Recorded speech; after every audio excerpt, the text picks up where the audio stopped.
Chapter 540. In the temple, the beast-taming department was in an uproar. When Lin Muyu, Tang Xiaoxi, and Chu Yao arrived, they saw the two groups arguing endlessly, their faces red with anger.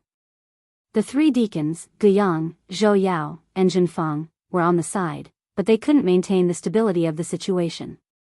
Deacon Xianyuanhong didn't interfere with the management of the beast-taming department, so he didn't appear. At the edge of the beast pen, a young silver star sparring master hugged a dead swift wolf and cried incessantly. There were claw marks on his arm, and blood flowed out. A middle-aged sparring master next to him patted his shoulder and said, "Bull, don't cry. Now that the swift wolf is dead, we can just go to the dragon-seeking forest and catch another one. Don't provoke them anymore." The young sparring master wiped his tears and said, "Uncle Zhao, you saw it too. Those instructors don't even treat us sparring masters as human beings. We agreed to stop the fight, but Zhangqing let his bloodthirsty tiger bite my swift wolf to death."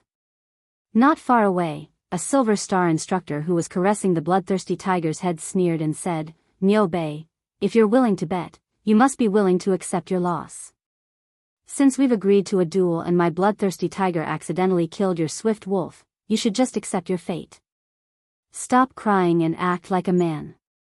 At most, this young master will pay you back.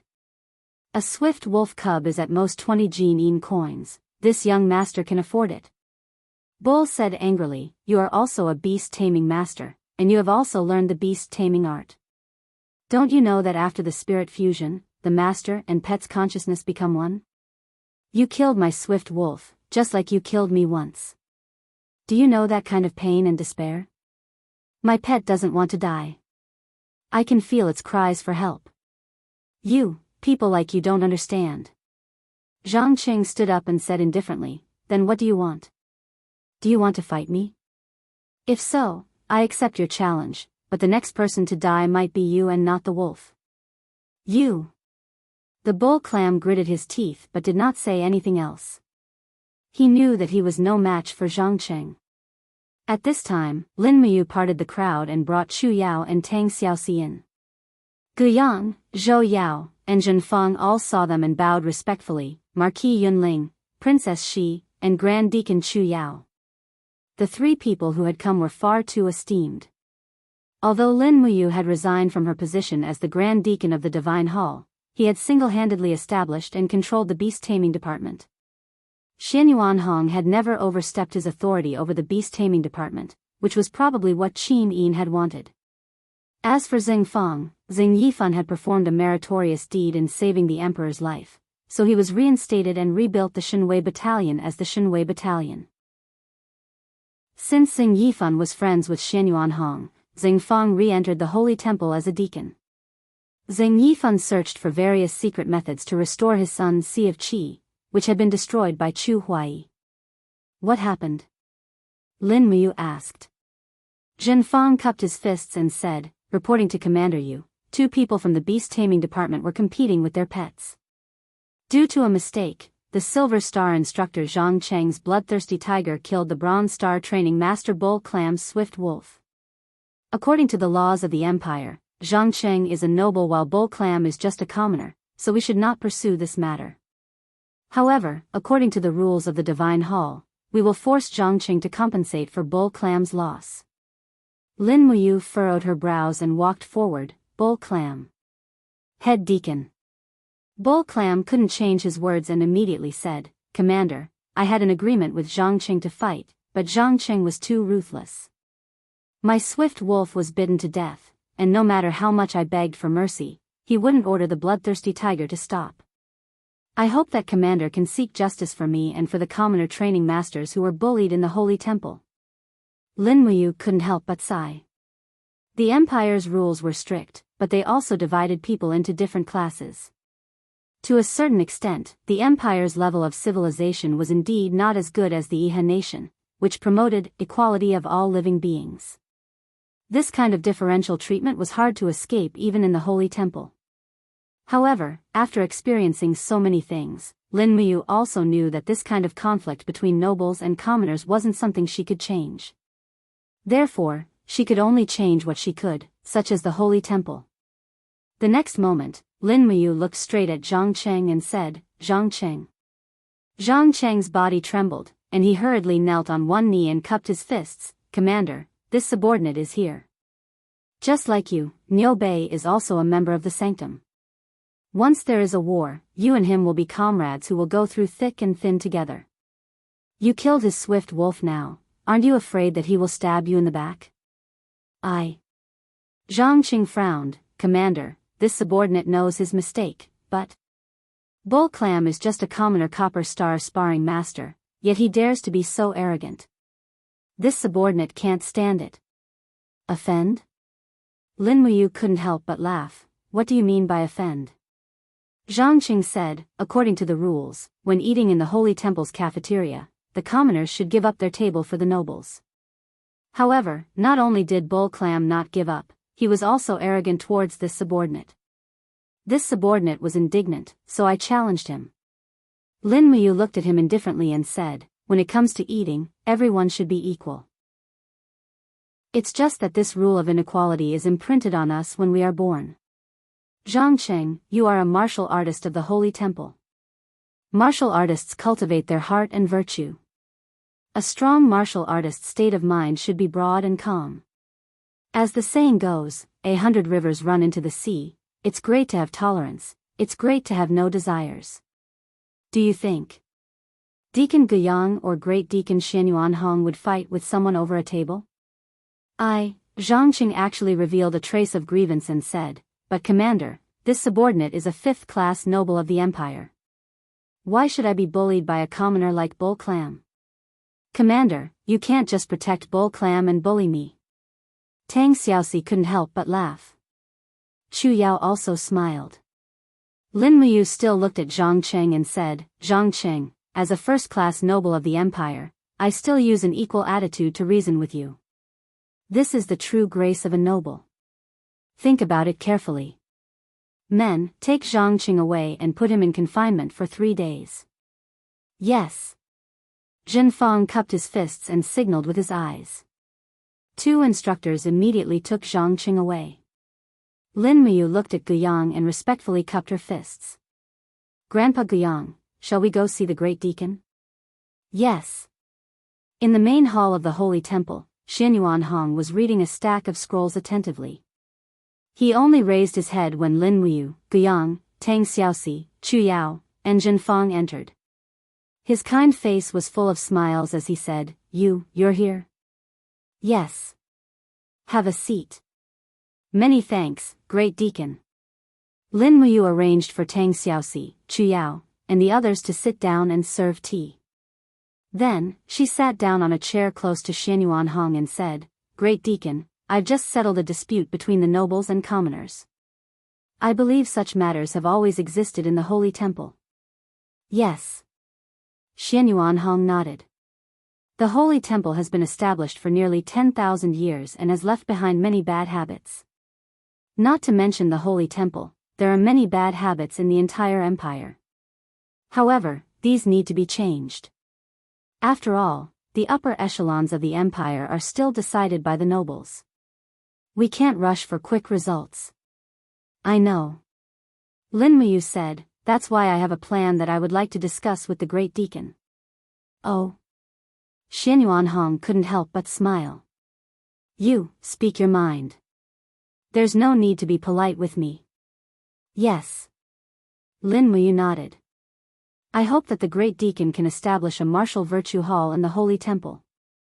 The position of the martial virtue hall is above all the other halls in the Holy Temple. Every cultivator who enters the Holy Temple must first cultivate their martial virtues before learning martial arts. Before they learn martial arts, they must first understand what martial virtues are. This way, they can reduce the infighting between the people in the Holy Temple. Cultivate martial virtues? Xianyuan Hong muttered to himself. After a while, he said solemnly, if a new martial virtue hall is established, I'm afraid the Holy Temple will have to draft a new set of martial virtues. If you can draft it, I will establish the martial virtue hall.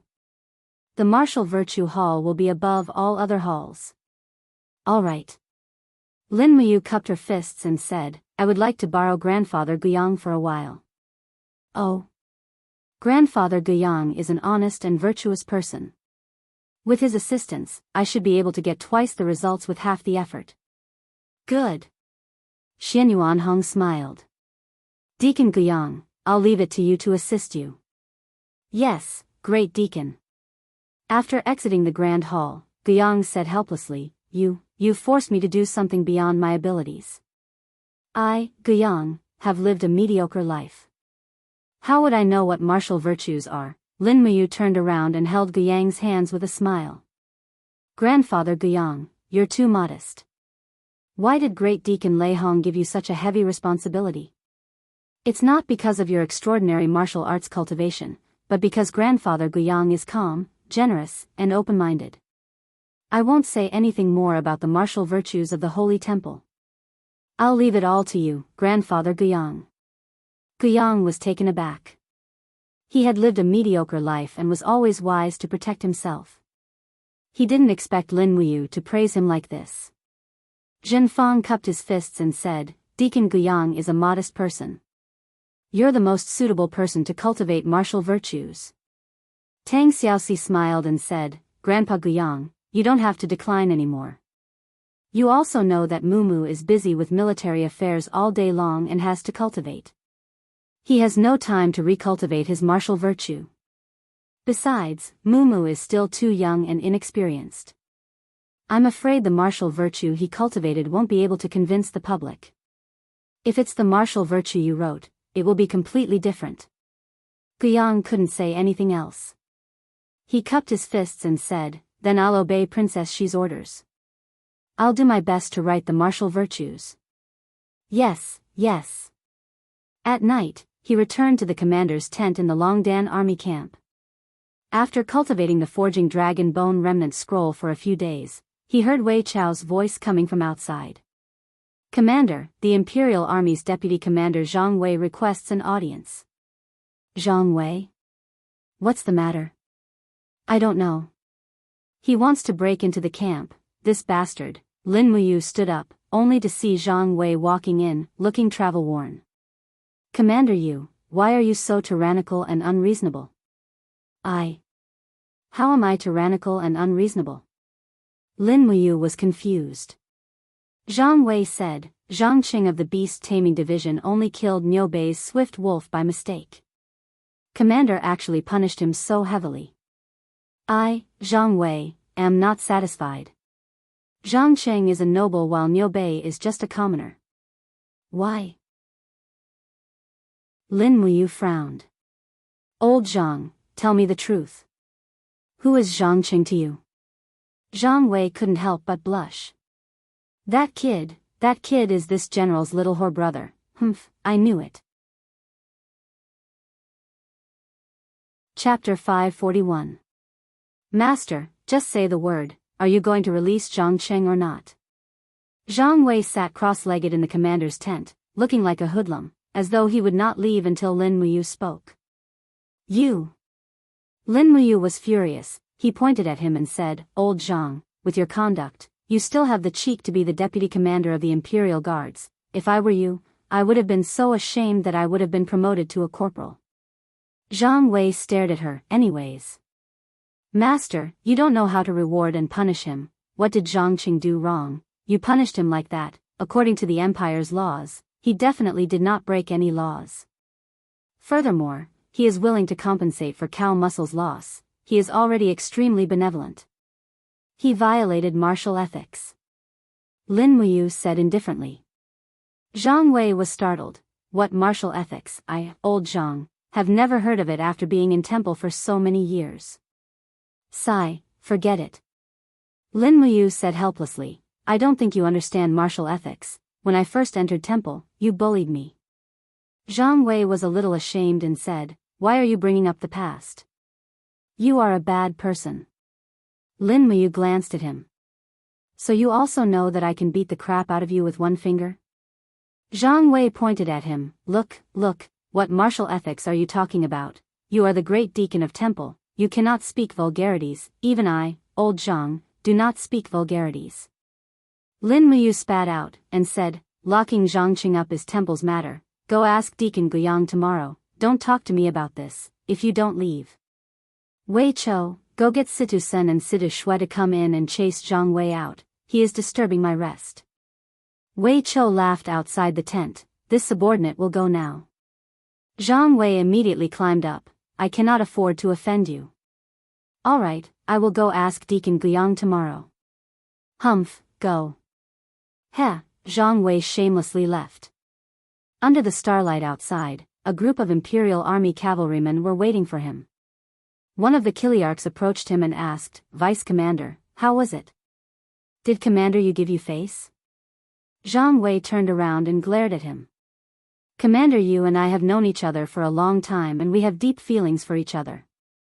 We will solve our own problems. Why are you talking so much? What does it have to do with you? The Chiliarch fell silent. It seemed that Zhang Wei had been snubbed, and it was best not to provoke him. Otherwise, it would be bad if he exploded. Zhang Wei had a fiery temper, and the entire Imperial Army only gave face to Feng Jixing. After all, Feng Jixing had already stepped into the Holy King realm. Even 20 Zhang Weis would not be a match for him. Wei Chou strode into the tent, smiling. Commander, you've gone to bed early. Bai Yin will be on duty for the rest of the night, so you can sleep in peace. As for tomorrow's matters, we'll settle them tomorrow. Lin Muyu nodded and suddenly asked, Wei Chou, have you been busy with military affairs recently? It's all right. With General Sun and General Shui's help, I don't have to personally attend to all the affairs of the Valiant Dragon Legion. Thus, I've been rather idle these days. That's good. Lin Muyu smiled. Since that's the case, I'll appoint you as the person in charge of the beast taming department. You'll be in charge of it. You've been in charge of it before, so you should know the pros and cons, right? Wei Chou cupped his fists respectfully. The beast taming department currently has at least 200 people. Most of them have cultivated the first 2 volumes of the beast taming art and confuse with spirit beasts. However, due to limited conditions, they can only tame low-level spirit beasts such as wolves, which are not very useful in battle. That's the problem you need to solve. Lin Muyu smiled. The spirit beasts of the beast taming department are too messy. They are not very useful in battle. Take the wolves for example. I think, even a 3,000-year-old wolf would not be able to withstand an armor demon's axe, right? That's right. The wolf's defense is too weak. It's not suitable as a beast of war. In my opinion, there's a lake in the depths of the dragon-seeking forest called the Cloud Dragon Lake. A type of land tortoise lives on the lakeside of the Cloud Dragon Lake called the Blazing Black Tortoise. The shell of the blazing black tortoise is extremely hard. Even white diamond arrows can't penetrate it. The blazing black tortoise that has lived for more than 3,000 years will have matured shells. Perhaps a cultivator with a higher cultivation in the beast taming department can tame a blazing black tortoise to aid in battle. Sure. Lin Muyu nodded. I'll leave the taming of the blazing black tortoise to you. Inform me before you set off. I'll go with everyone. We must minimize casualties. Yes, I understand. The next morning, the bell in the Divine Temple reverberated. It was the bell for the Divine Temple staff to assemble in the morning. More than 1,000 Divine Temple staff stood in great numbers in the huge Divine Temple square. Lin Muyu, Xin Yuanhong, and other important higher-ups were also present. Guyang held a scroll in his hand and read out the rules of the martial virtues after the establishment of the Martial Virtue Hall. There were a total of 8 virtues: benevolence, loyalty, stopping war, facing the abyss, bravery, self-improvement, openness, and humility. Lin Muyu was very satisfied with the 8 great martial virtues. Getting Guyang to write the martial virtues was indeed the right choice. With the establishment of the Martial Virtue Hall, the 8 great martial virtues would be like waves that would constantly affect the Empire's territory outside of Lanyan City. After that, Guyang naturally became the first deacon of the Martial Virtue Hall. This was also the result of Lin Muyu's recommendation.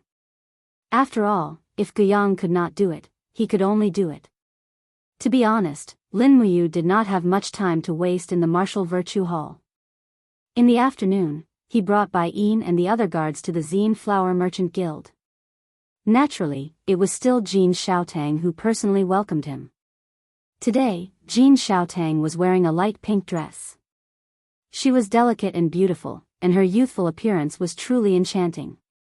She gracefully walked forward and said with a smile, "Brother Yu, what do you want to buy from the Merchant Guild today?" Lin Muyu calculated the items in the Qingkuan pouch and said, "Give me the gems I need for the quarter mark. Also, prepare some dark steel and low-grade dark gold powder." Oh. Jin Xiaotang was extremely intelligent and had already guessed some clues. She held on to Lin Muyu's hand and walked out of the small hall. She moved closer to his ear and said, "Indeed, a superb weapon that has both the inscription and the heavenly book will definitely have a sky-high price." Lin Muyu could not help but be speechless. Jin Xiaotang was really too smart. She had guessed his thoughts just like that. That's right. Ever since the heavenly book reappeared, the sales of weapons in the major merchant guilds had reached a bottleneck. The price could no longer go up. Spiritual and mystical grade weapons had basically become weapon embryos. Most of the prices had dropped by at least 50%. At this time, the most sought after weapons were spiritual and mystical grade weapons that had the inscription or the heavenly book. Therefore, this time, Lin Muyu wanted to make use of his free time to forge in batches. Although the probability of a book being formed was relatively low, once it was formed, it would be a priceless treasure. After more than 2 hours, they had bought a large amount of dark steel, spirit stones, and gems. They were transported back with the help of the horse carriages from the Longdan army camp. In the afternoon, they closed the door with a bang and instructed Bai Yin and Wei Chou not to see anyone else. They were to focus on forging weapons. From afternoon to night, a total of 24 longswords were forged. All of them were mystical grade weapons. Basically, they were mystical grade level 7 to mystical grade level 2. These longswords were highly sought after treasures 5 years ago. However, the market was becoming more and more mature now. Blacksmiths from all over the world had gathered in Lanyan City. In addition, Su Muyun's subordinates, Yuchi Tian, Yuchi Yen, and other members of the Yuchi family were constantly producing mystical grade weapons. Therefore, the market for mystical grade weapons had been hyped up. It was no longer as popular as before. The 24 longswords did not have names. They only had numbers 1 to 24. This was Lin Muyu's plan to mass-produce them. Clang! Longsword number 1 was placed on the table. Lin Muyu picked up the carving knife and began to inscribe on the hilt of the sword. Level 5 Dragon Slaying Seal could provide the weapon with the effect of a dragon power attack. This was also the seal with the highest success rate for Lin Muyu's current engraving skills.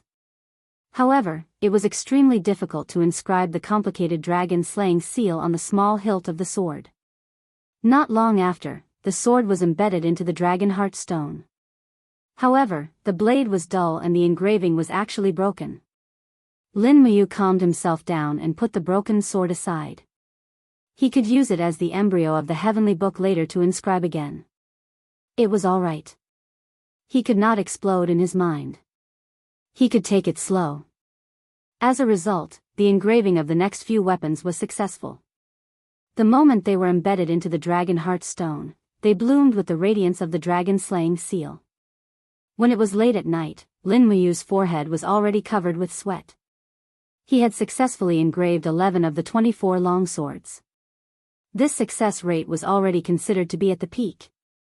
Phew, he took a deep breath, put down the carving knife, picked up the spiritual pen, and filled it with sufficient low-grade dark gold powder. It was time to inscribe the heavenly book. The surface area of the sword was considered relatively large. Lin Muyu did not pursue to inscribe a complete heavenly book. Instead, he wanted to inscribe a simplified version of the heavenly book. The heavenly book that was extracted from the heavenly book was of the fire element. After all, the fire element was a pure attack type. The dragon slaying seal was also an attack type. Moreover, it was engraved on a long sword. Swoosh! Sword number 1 actually became a book. The orange light was very intense. It was a top-grade spiritual book of the Law of Fire. Lin Muyu couldn't help but feel a little excited. He continued to write with sword number 2. It was a pity that he had written it badly. He did not comprehend his state of mind. This sword could only become a semi-finished embryo with the engraving but not the heavenly book. He was not discouraged and continued to write. However, the engravings were ruined one by one.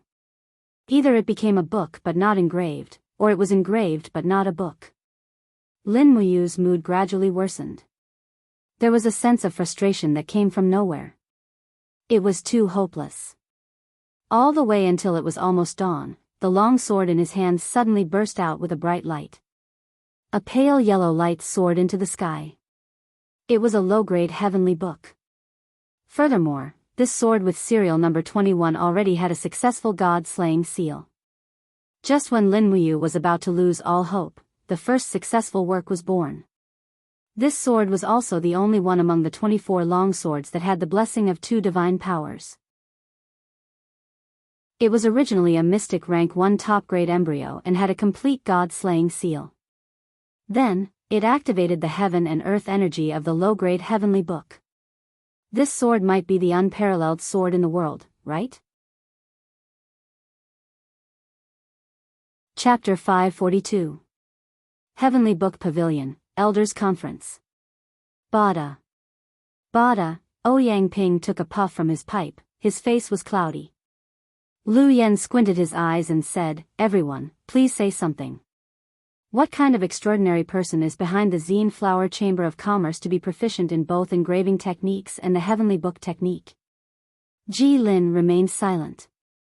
After a long while, he looked at Qin Yong and said, "Prince Zhong, you are the uncle of Her Highness the Empress. Perhaps you can ask Her Highness the Empress to issue an edict and invite the extraordinary person behind the Zine Flower Chamber of Commerce out." Qin Yong couldn't help but laugh. "Lord Manager, please don't joke around. This is an extraordinary person who can write a top-grade earth book. Adding on the current possibility, he might also be proficient in engraving techniques. If such an extraordinary person really joins the Heavenly Book Pavilion, do you think Her Highness will promote him to be the new manager? After all, whoever can write a stronger heavenly book will be promoted to manager. This is the agreement when the Heavenly Book Pavilion was established." Ji Lin once again fell into silence. He naturally wasn't willing to give up his position as the number 1 person in the Heavenly Book Pavilion. However, no one in the Empire was able to write a heavenly book technique, and that extraordinary person might be the first person to do so. If that was the case, his position as the manager of the Heavenly Book Pavilion would be in jeopardy. Perhaps, letting this extraordinary person remain a mystery was the best outcome. Beside Lu Yen, Lu Feng cupped his fists and said, "Manager Ji Lin, no matter what, we should think of a way. Otherwise, the Zine Flower Chamber of Commerce's limelight will be completely above our Heavenly Book Pavilion. Where will we put our face?" Ji Lin said, "Young Master Lu Feng is right. I heard that young Master Lu Feng is trying to write a top-grade earth book, but I don't know if it's true." Lu Feng frowned. "Junior's writing strength is insufficient. I am truly ashamed that I can't write a top-grade earth book." Lu Ying, who was beside him, said, "Then why don't we go find Jean Xiaotang and ask her who this person is? It's too boring to keep guessing here." Lu Yen hurriedly said, Don't speak nonsense." Ji Lin took a deep breath, stretched his body, and said, "Everyone, from tomorrow onwards, I will go into seclusion to comprehend the Heavenly Book Mantra. The matters of the Heavenly Book Pavilion will be jointly managed by Prince Zhong, Lord Lu Yen, and Lord Ouyang Ping. I hope that everyone can work together and make the Heavenly Book Pavilion the pride of the Empire's Heavenly Book world." "Yes, Lord Steward." In Eagle Nest Mountain, the interior of the mountain was completely dark. In the darkness, one could vaguely see a man with an imposing figure sitting cross-legged on a rock. Streams of dough qi slowly revolved around his body. The flowing dough qi seeped into his skin and formed clouds that lingered around him in the blink of an eye. Layers of golden energy pulsated on the surface of his skin. It was an indestructible energy that originated from the unbreakable Vajra profound energy. He slowly let out a sigh of relief and entered a very peaceful state of mind. Suddenly, his spiritual perception flew out of his body and soared into the sky. Beyond the 9 heavens, the sky was filled with golden radiance and dense divine power. Between the spirit mountains, there were images of various Buddhas. The Buddhas did not speak and only put their palms together. In the next moment, Sanskrit chants appeared beside his ears. It was boundlessly auspicious. Feng Jixing couldn't help but lie down in the sky and accept the baptism of the Sanskrit chants. Every inch of his body was bathed in this extremely comfortable Buddhist profound energy. Immortal Sanskrit chants. Finally, Feng Jixing cultivated the Vajra protection divine art to the 6th stage. He could clearly feel the Vajra protection chi on the surface of his body becoming more and more tyrannical and solid. He had already achieved initial success in this divine art. At the very least, he no longer needed to rely on battle armor to protect himself. Moreover, when he was fighting against a powerhouse of the same level, relying on battle armor alone was far from enough. This was also one of the reasons why Feng Jixing was so focused on cultivating the Vajra protection divine art. His cultivation of the Vajra protection divine art had already surpassed that of Lin Muyu. The reason was simple: focus.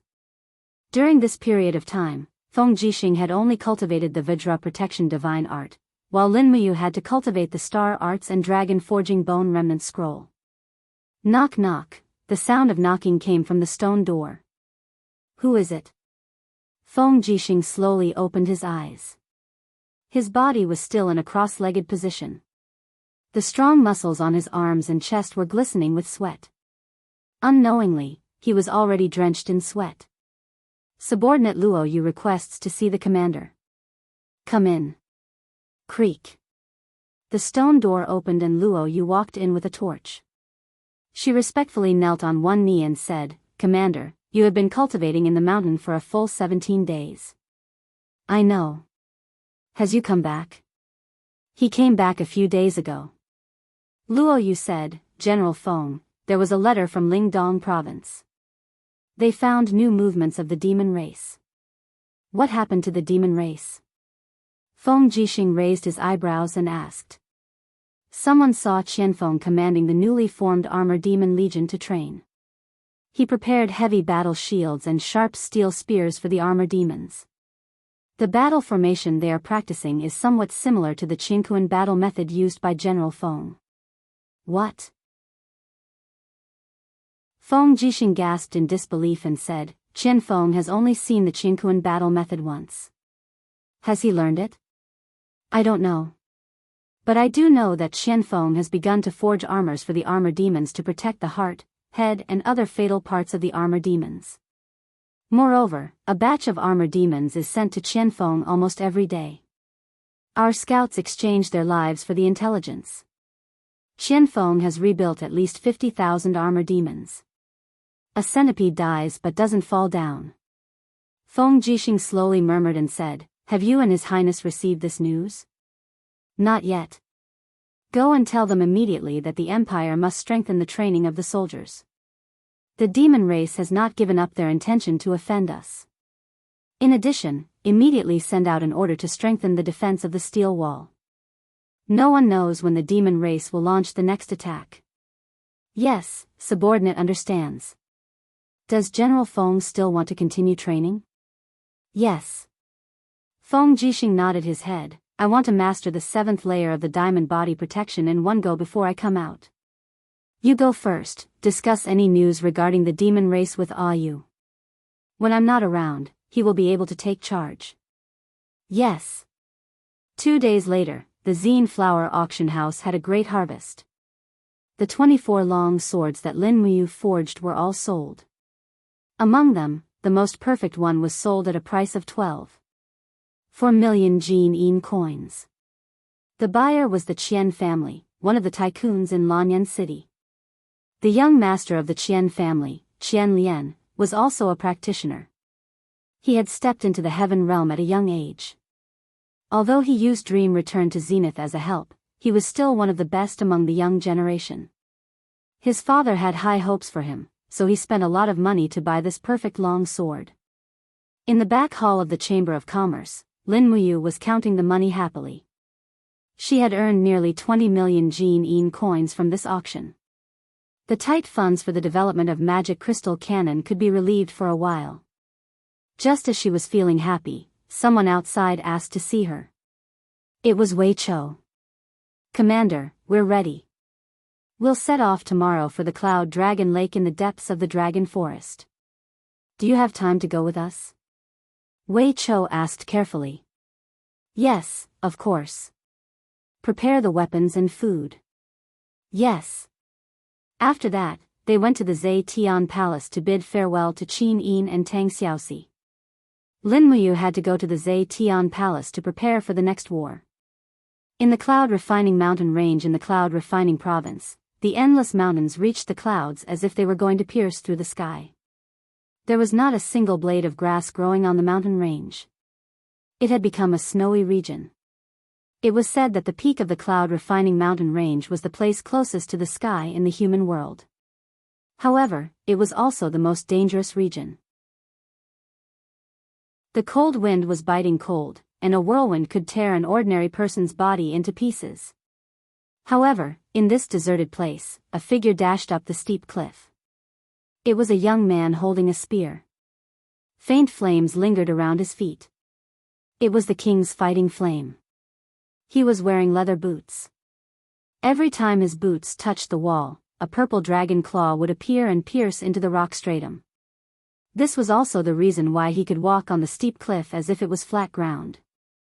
The spear rested on his shoulder, and he was carrying the corpse of a muntjac. There was a hint of joy on his face. After a few leaps, he landed on the snowy land at the peak of the Cloud Refining Mountain Range. His figure flashed like lightning into a cave in the snowy region. "Master, Master." He smiled happily and said, "Look, Master, what did I catch?" Inside the cave, an old man with white hair and beard slowly opened his eyes. Looking at the proud expression on his face, the old man couldn't help but smile. "Xian, you went hunting again?" "Yes." The young man called Xian knelt on one knee and said, "Luo Xian greets Master. There is no food in the Cloud Refining Mountain Range, so I wanted to catch some game for Master." The old man laughed. "I have been cultivating for thousands of years.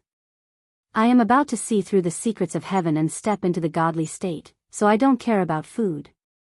"Xian, you have already achieved some success in your studies. You have stepped into the Holy King state at the age of 29. How many people in this world can do that? It is time to go down the mountain." Luo Xian was stunned. "Master, I'm not going anywhere." "Nonsense." The old man's expression became stern. "Remember, you are the descendant of the famous General Luo Tonghai. The blood of a godly general flows in your body. Moreover, you have awakened your first-grade martial spirit, the purple dragon, more than 10 years ago. You were born extraordinary, so how can you stay in the wilderness with me? Go find your foster father." "My foster father?" Luo Xian was stunned. "Yes, when you were 7 years old, a general took you in as his foster son. Have you forgotten? Foster father, he." Luo Xian's face was full of displeasure. "Foster father took me in as his son, but he never came to see me. He must have forgotten about me." "How can that be? Your foster father is a feudal lord who controls half the country. Moreover, the Cloud Refining Mountain Range is a dangerous place. How could he have come here without your cultivation?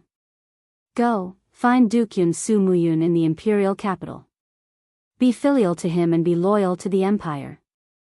Your master will ascend to the godly world in 3 days. Xian, take care of yourself. Leave the Cloud Refining Mountain Range tonight." "Yes, Master." Luo Xian knelt on the ground with tears streaming down her face. "When will disciple be able to see Master again after you ascend?" The old man smiled. "When you ascend to the heavenly world, Master will come looking for you. Cultivate well in the mortal world." "Yes, Master." Chapter 543. 3 days later, in the depths of the dragon-seeking forest. A group of people traversed through the barren forest in winter. Lin Muyu had brought along 200 divine temple staff and 300 elites from the Dragon Courage Legion, a total of 500 people. Even if they encountered any powerful spirit beasts, they would still be able to contend against them. However, it was not to the extent that they would appear redundant due to having too many people. Rustle, rustle, the hooves of the horses stepped on the weeds. Wei Chou held on to the hilt of his sword as he urged his horse to move alongside Lin Muyu. It's already the third day, and we still haven't found the Cloud Dragon Lake on the map. Sir, could it be that our map is wrong? It's not possible. Lin Muyu shook her head. But the dragon-seeking forest stretches for thousands of miles. It's normal for the map to have an error. I dare to confirm that the dragon-seeking lake is within 5 miles of where I am. Search slowly, and we will find it eventually. Yes. Wei Chou nodded. Sir, although we have brought sufficient rations, we are running out of fodder for the warhorses. If this continues, we can only graze the warhorses in the forest at night to replenish their energy. Lin Muyu responded. However, snowflakes drifted down in the cold wind. Due to the low temperature, the snowflakes did not melt for a long time on her robes. Lin Muyu sighed and said helplessly, "It's going to snow again. I hope the snow isn't too heavy this time, or else it will be troublesome if the mountain is sealed off by the heavy snow." Yes, Wei Chou looked around and said, "Men, release the swift wolves and find the location of the Cloud Dragon Lake." Yes. A few of the temple staff members who had tamed the swift wolves nodded their heads and whistled. Immediately, the swift wolves turned into gray traces and disappeared into the forest. Wei Chou looked around cautiously and said, "Everyone, be on your guard. An extremely powerful spirit beast could appear here at any time. Don't be careless and lose your life here." "Yes, Deputy Commander." Lin Muyu focused her mind and suddenly grasped the hilt of her sword with one hand. She ordered, "Everyone, spread out. Something is coming." Everyone started to scatter, while Lin Muyu leapt off her Snowstrider warhorse's back. She stepped on her domain cyclone and paused for a moment in the air. The spirit pulse technique clearly showed that there was a powerful energy rushing towards them. It was underground, and everyone could faintly feel the ground trembling, as if an earthquake was about to happen. "Be careful." Wei Chou took out the demon-devouring bow and knocked a white diamond arrow on the bowstring. Lin Muyu opened her left hand in the air and released her 5 fingers. A golden light shone brightly and she shouted, "Come out, you evil creature." Buzz buzz buzz, golden light soared into the sky as the 7 luminary celestial gourd activated its profound energy. Golden gourd vines rolled around underground, and in the next moment, a huge dragon snake rolled out of the ground. It was a 10,000-year-old earth-drilling dragon snake with 10 golden patterns. The dragon snake's head was bound by the gourd vines, and poisonous thorns pierced into its scales, causing it to bleed profusely. The earth-drilling dragon snake originally wanted to ambush the human army and feast on them. It also wanted to prepare for the lack of food in the coming winter and spring. However, it did not expect to encounter a killing god like Lin Muyu. It was destined that it would not be able to return. Hiss, hiss. The dragon serpent roared angrily and suddenly opened its mouth to spit out a mouthful of flames towards the dozens of people from the holy temple in the distance. These people from the holy temple all had unique skills. Their true qi and do qi shone brightly, and their martial spirits emerged from their bodies. They were about to enter a defensive state, but with their strength, they might not be able to withstand the breath of the dragon serpent. Bang! Lin Muyu landed heavily on the ground and opened her left hand. The golden dragon blood shield flew up and blocked the breath of the dragon serpent. Without waiting for the dragon serpent to resist, Lin Muyu pounced forward and unsheathed the star's sword. Her 2 martial spirits fused instantly, and the huge treasure sword shone brightly as it slashed at the head of the dragon serpent. Pfft! The dragon serpent's protective spiritual energy was instantly shattered. In the next moment, Lin Muyu's simple and clean slash directly chopped off the head of the dragon serpent. The remaining half of the dragon serpent's body twisted crazily in the soil, and the upper half was spewing out blood. It twisted violently, but it was only a matter of time before it died. Wei Chou and Bai Yin looked at each other. They knew that Lin Muyu was powerful, but they did not know that the commander of the Dragon Courage Legion could kill a 10,000-year-old spirit beast in one move. Dang! The star's sword was unsheathed, and Lin Muyu walked forward. She opened her palm slightly, and the exposed spirit stones of the dragon serpent were sucked into her palm. The flames washed away the snake's blood, and she casually threw the spirit stones into her universe bag. Lin Muyu smiled and said, "The earth-drilling dragon serpent is of the fire attribute, so its meat is not bad. Cut a piece of the dragon serpent's meat and bring it with you to cook at night. It can keep you warm." Everyone nodded and pulled out their weapons. In the blink of an eye, the upper half of the dragon serpent's body was reduced to a pile of bones. At this time, Lin Muyu suddenly became vigilant. She couldn't help but whisper, "Be careful, something is coming. Everyone get off your horses and form a circle with the horses in the middle. Prepare to face the enemy with the universe tactics." Yes. This group of people were well trained and quickly obeyed the order. In the blink of an eye, the 500 people formed a small universe tactics formation in the open space of the forest. Shields, blades, and swords faced the outside. The archers retreated to the back, and the horses were protected in the middle. Everyone had a vigilant look on their faces. Wolf howls could be heard. As night fell, the most terrifying wolf pack in the dragon-seeking forest seemed to have come out to hunt. Swift wolf pack. Wei Chou gritted his teeth and said. Bai Yin squinted his eyes and said, "A swift wolf pack 800 miles deep in the dragon-seeking forest. Interesting. Perhaps there is already a 10,000-year-old wolf king as the leader? You jinx." Wei Chou looked into the distance and saw a pack of swift wolves surging out of the forest. As expected, a wolf king with a total of 12 golden patterns on its head glared at the people in the forest. It bared its teeth, and a stream of mucus flowed down its teeth. This was actually a 12,000-year-old wolf king. Wind attribute spiritual stone, not bad. Lin Muyu thought differently from the rest. Wei Chou groaned inwardly and said, "Madam, this pack of swift wolves is probably more terrifying than any pack of swift wolves we have encountered before. The alpha wolf is 12,000 years old, while the second wolf and third wolf are 9,000 years old and 8,000 years old respectively. Most of the wolves have a lifespan of 5,000 years and above. This is too terrifying." Immediately, a gold star instructor from the sanctum in the universe tactics formation shuddered. He looked at Lin Muyu and said, "Great Deacon, I'm afraid this pack of wolves is the legendary Wolf Emperor pack." Wolf Emperor pack? Lin Muyu was stunned.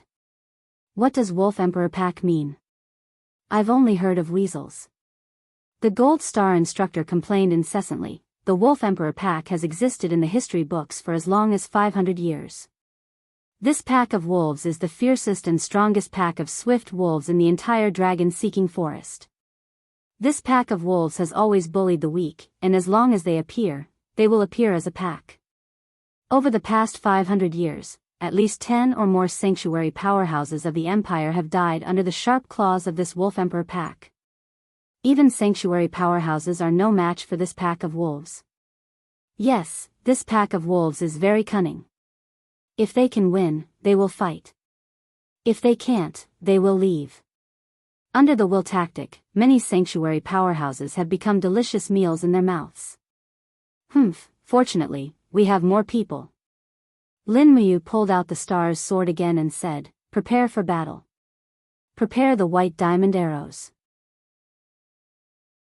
Once we enter the shooting range, start shooting. I want to kill more than 100 of them before the wolves arrive." Snowflakes rustled and fell on everyone. In the distance, there was a rustling sound, and a dense pack of wolves emerged. Their lifespans ranged from 2,000 to 10,000 years. The sky darkened in the blink of an eye, and the pack of wolves roared and pounced on them. Swoosh! Wei Chou's arrow flew out and directly pierced through the throat of a 4,100-year-old swift wolf. With an "ao-ao" sound, the swift wolf fell to the ground and rolled far away, immediately dying. Good archery. Bai-in could not help but smile. He immediately raised his hand and shot an arrow. The arrow disappeared into the forest. Bai-yin's archery skills were obviously not comparable to the art of stealing. Lin Muyu saw this and was determined to get her hands on the spirit stones of the leader wolf, the second wolf and the third wolf. It was rare to see a wind elemental spirit stone with a long lifespan. Once a wind elemental spirit stone was refined, it could greatly increase the speed of a sharp blade. It was extremely rare. Roar! The chieftain wolf roared. Its chest had been hit by 2 arrows from Wei Chou, and it was already bleeding. However, its vitality was very strong, and it still pounced on them. It opened its huge mouth, and a storm descended along with it. Oh no! Wei Chou turned pale with fright. However, Lin Muyu was much calmer. Her figure dashed forward like a bolt of lightning, and a circle of golden gourd walls surrounded her, protecting her body perfectly. The stars soared slashed down from the sky, and 5 mountains descend from the heavens appeared. Boom! The powerful astral energy dispersed the storm formed by the Wolf King. The star's sword landed directly on the Wolf King's head, and with a "kacha" sound, the skull was cut open. Woo, woo, the Wolf King howled miserably. Who would have thought that there would be such a powerful expert in this group of people? Its body fell to the ground under the power of the 5 mountains descend. With a miserable howl, it actually wanted to run away with its tail between its legs. Want to run? Haha. Lin Muyu laughed heartily and stomped on the ground. Peng, peng, peng, 3 gourd vines broke out from the ground and surrounded the Wolf King.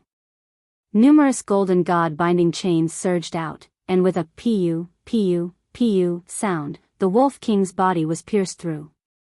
In an instant, fresh blood flowed out, and the Wolf King that roamed the depths of the dragon-seeking forest died on the spot. "Ao, ao," the Wolf King howled, and its eyes were filled with ferocity. As soon as the Wolf King died, it immediately took the stance of ascending to the throne. At least 100 swift wolves pounced towards Lin Muyu. Lanyan City. Snowflakes floated in the sky above the city, seeping into the ground. In the darkness of the night, a figure walked straight towards the Cloud King's mansion. His leather boots left traces of snow on the ground. He carried an iron spear on his shoulder, and half of a badger's body was hanging on the other end. This badger's body had already been mostly eaten. Who are you? Don't you know that this is the Cloud King's mansion? A guard said in a cold voice. If you're just here to sell your prey, then leave. The Cloud King's mansion has no shortage of food. I'm not here to sell prey. I'm here to look for my godfather, Su Muyan. The young man raised his head. Under the leather cloak, a pair of clear eyes was like an inverted star. Chapter 544. Su Jun had been the captain of the Su Residence's guards for 7 years. He was well versed in martial arts and had reached the 2nd level of the Heaven Realm last year. Although his cultivation was not on par with the people in the Holy Temple and Zhe Tian Palace, he was second to none in the 7 Seas Palace. His fists were extremely powerful, and he had once killed a 500-kilogram porcupine with one punch. That was why Su Muyun had taken a fancy to him. Among the 500 guards of the 7 Seas Palace, Su Jun's position was no different from that of a commander.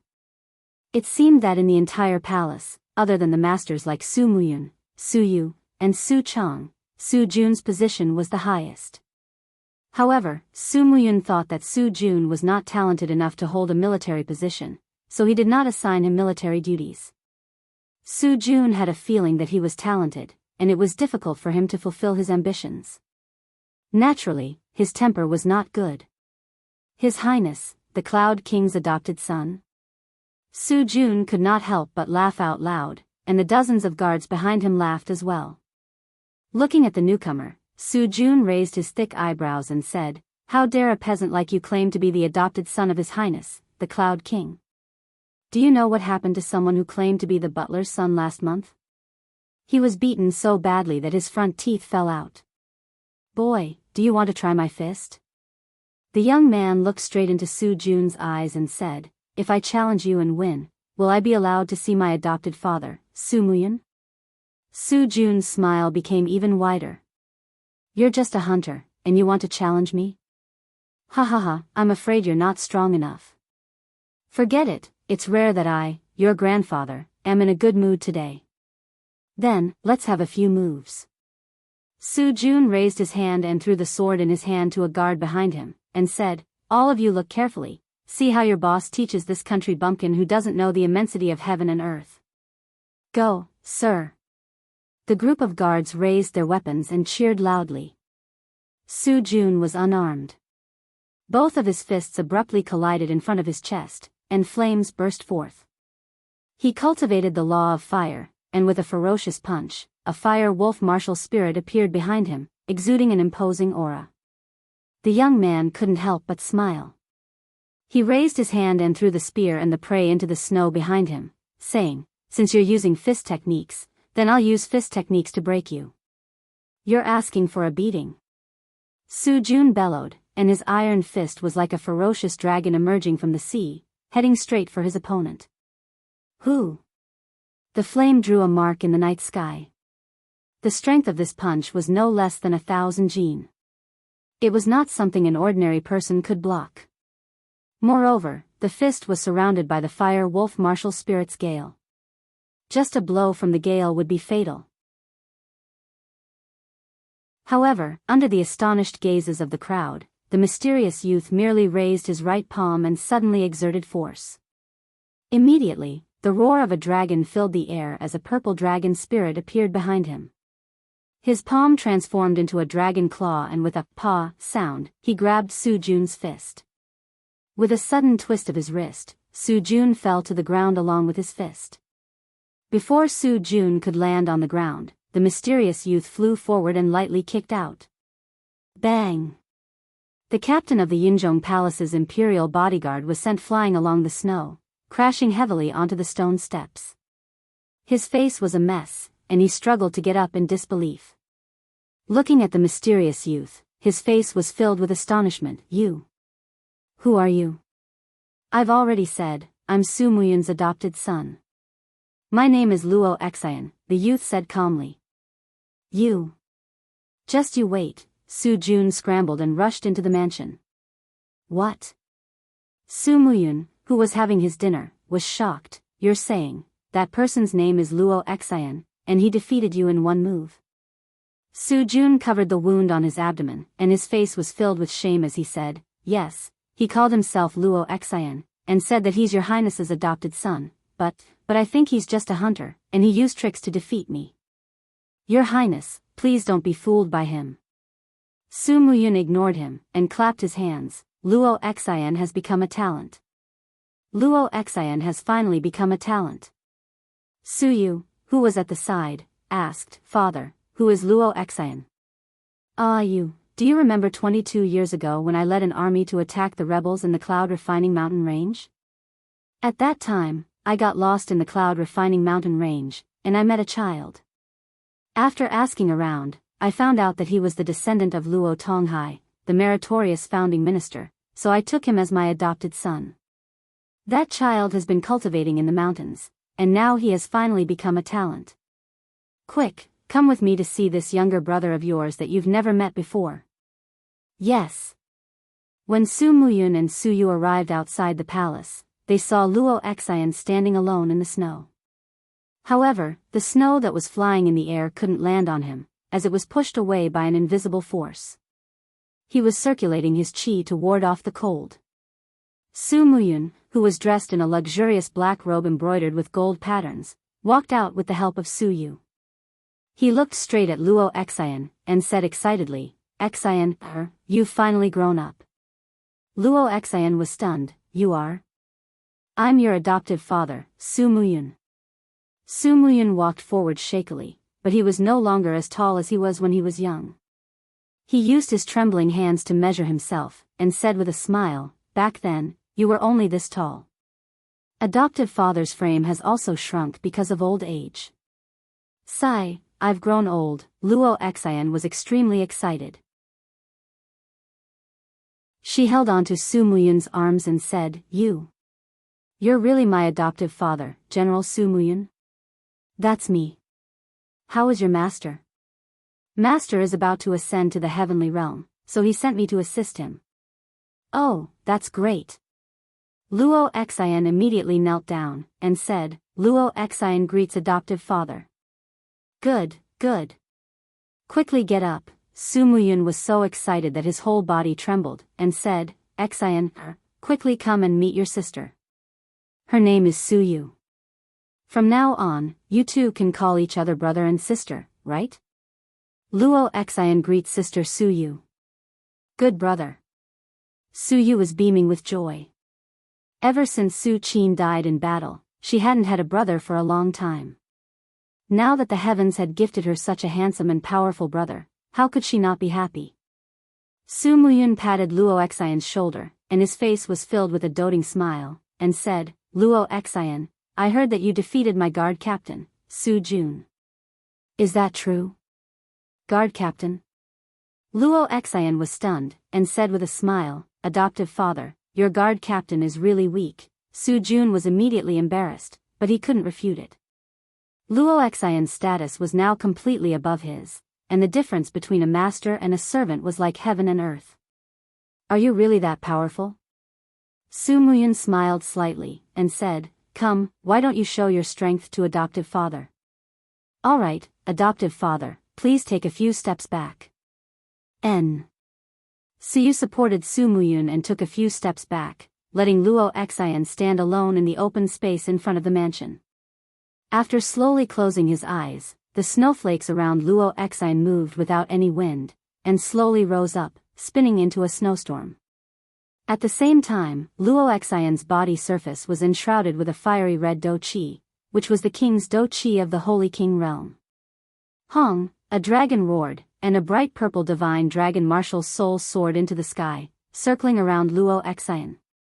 For a moment, an invisible pressure fell, and the stone bricks in front of the mansion cracked, and a powerful destructive force was raging.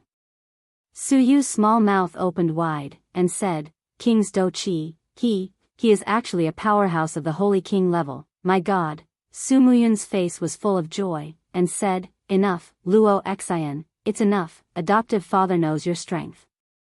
Luo Xian smiled slightly, and the surrounding cyclone disappeared in an instant, and the snowflakes fell to the ground, and said, Adoptive father, is Luo Xian strong enough to be a general? Yes, I can be. Su Muyun beamed, with a little more training, I can be the main general at the front lines. Luo Xian, you haven't eaten yet, right? Quick, come in with me and your sister, today is our family's first reunion meal.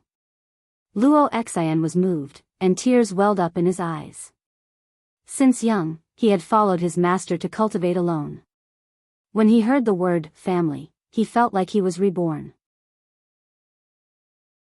Yes, adoptive father, in the dragon-seeking forest, the attack of the wolf pack was getting more and more violent.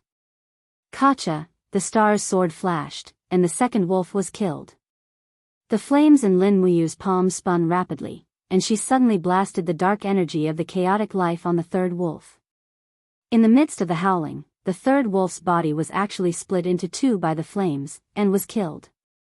At this point, the top 3 leaders of this wolf pack had been killed by Lin Muyu.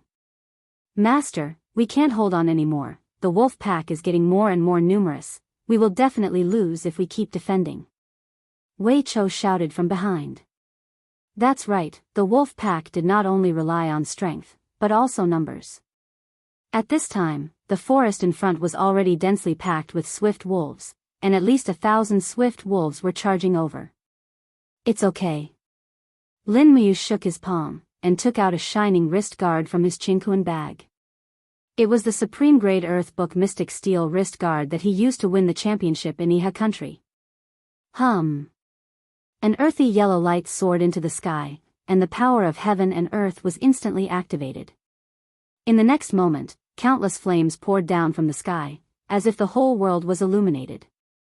This fiery red magma-like fire rain fell on the wolf pack, and its lethality and destructive power were extremely strong. Immediately, the wolf pack howled incessantly, and the area within a few hundred meters was turned into a sea of fire. Wolves were afraid of fire, and the supreme-grade Earth Book's main purpose was to intimidate them. In the blink of an eye, the pack of swift wolves surrounding the Longdan army camp all ran away with their tails between their legs.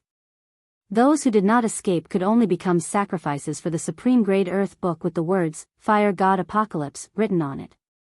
Not long after, at least 200 swift wolves had been burned to death by the supreme-grade Earth Book, and the smell of burnt meat was already wafting out.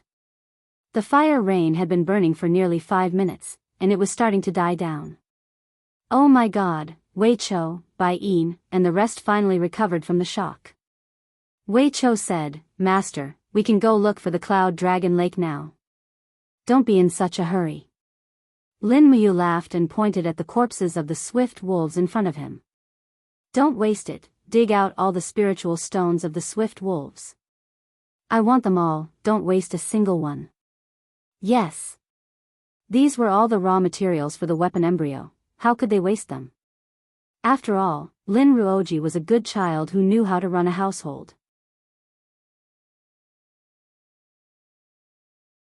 Chapter 545.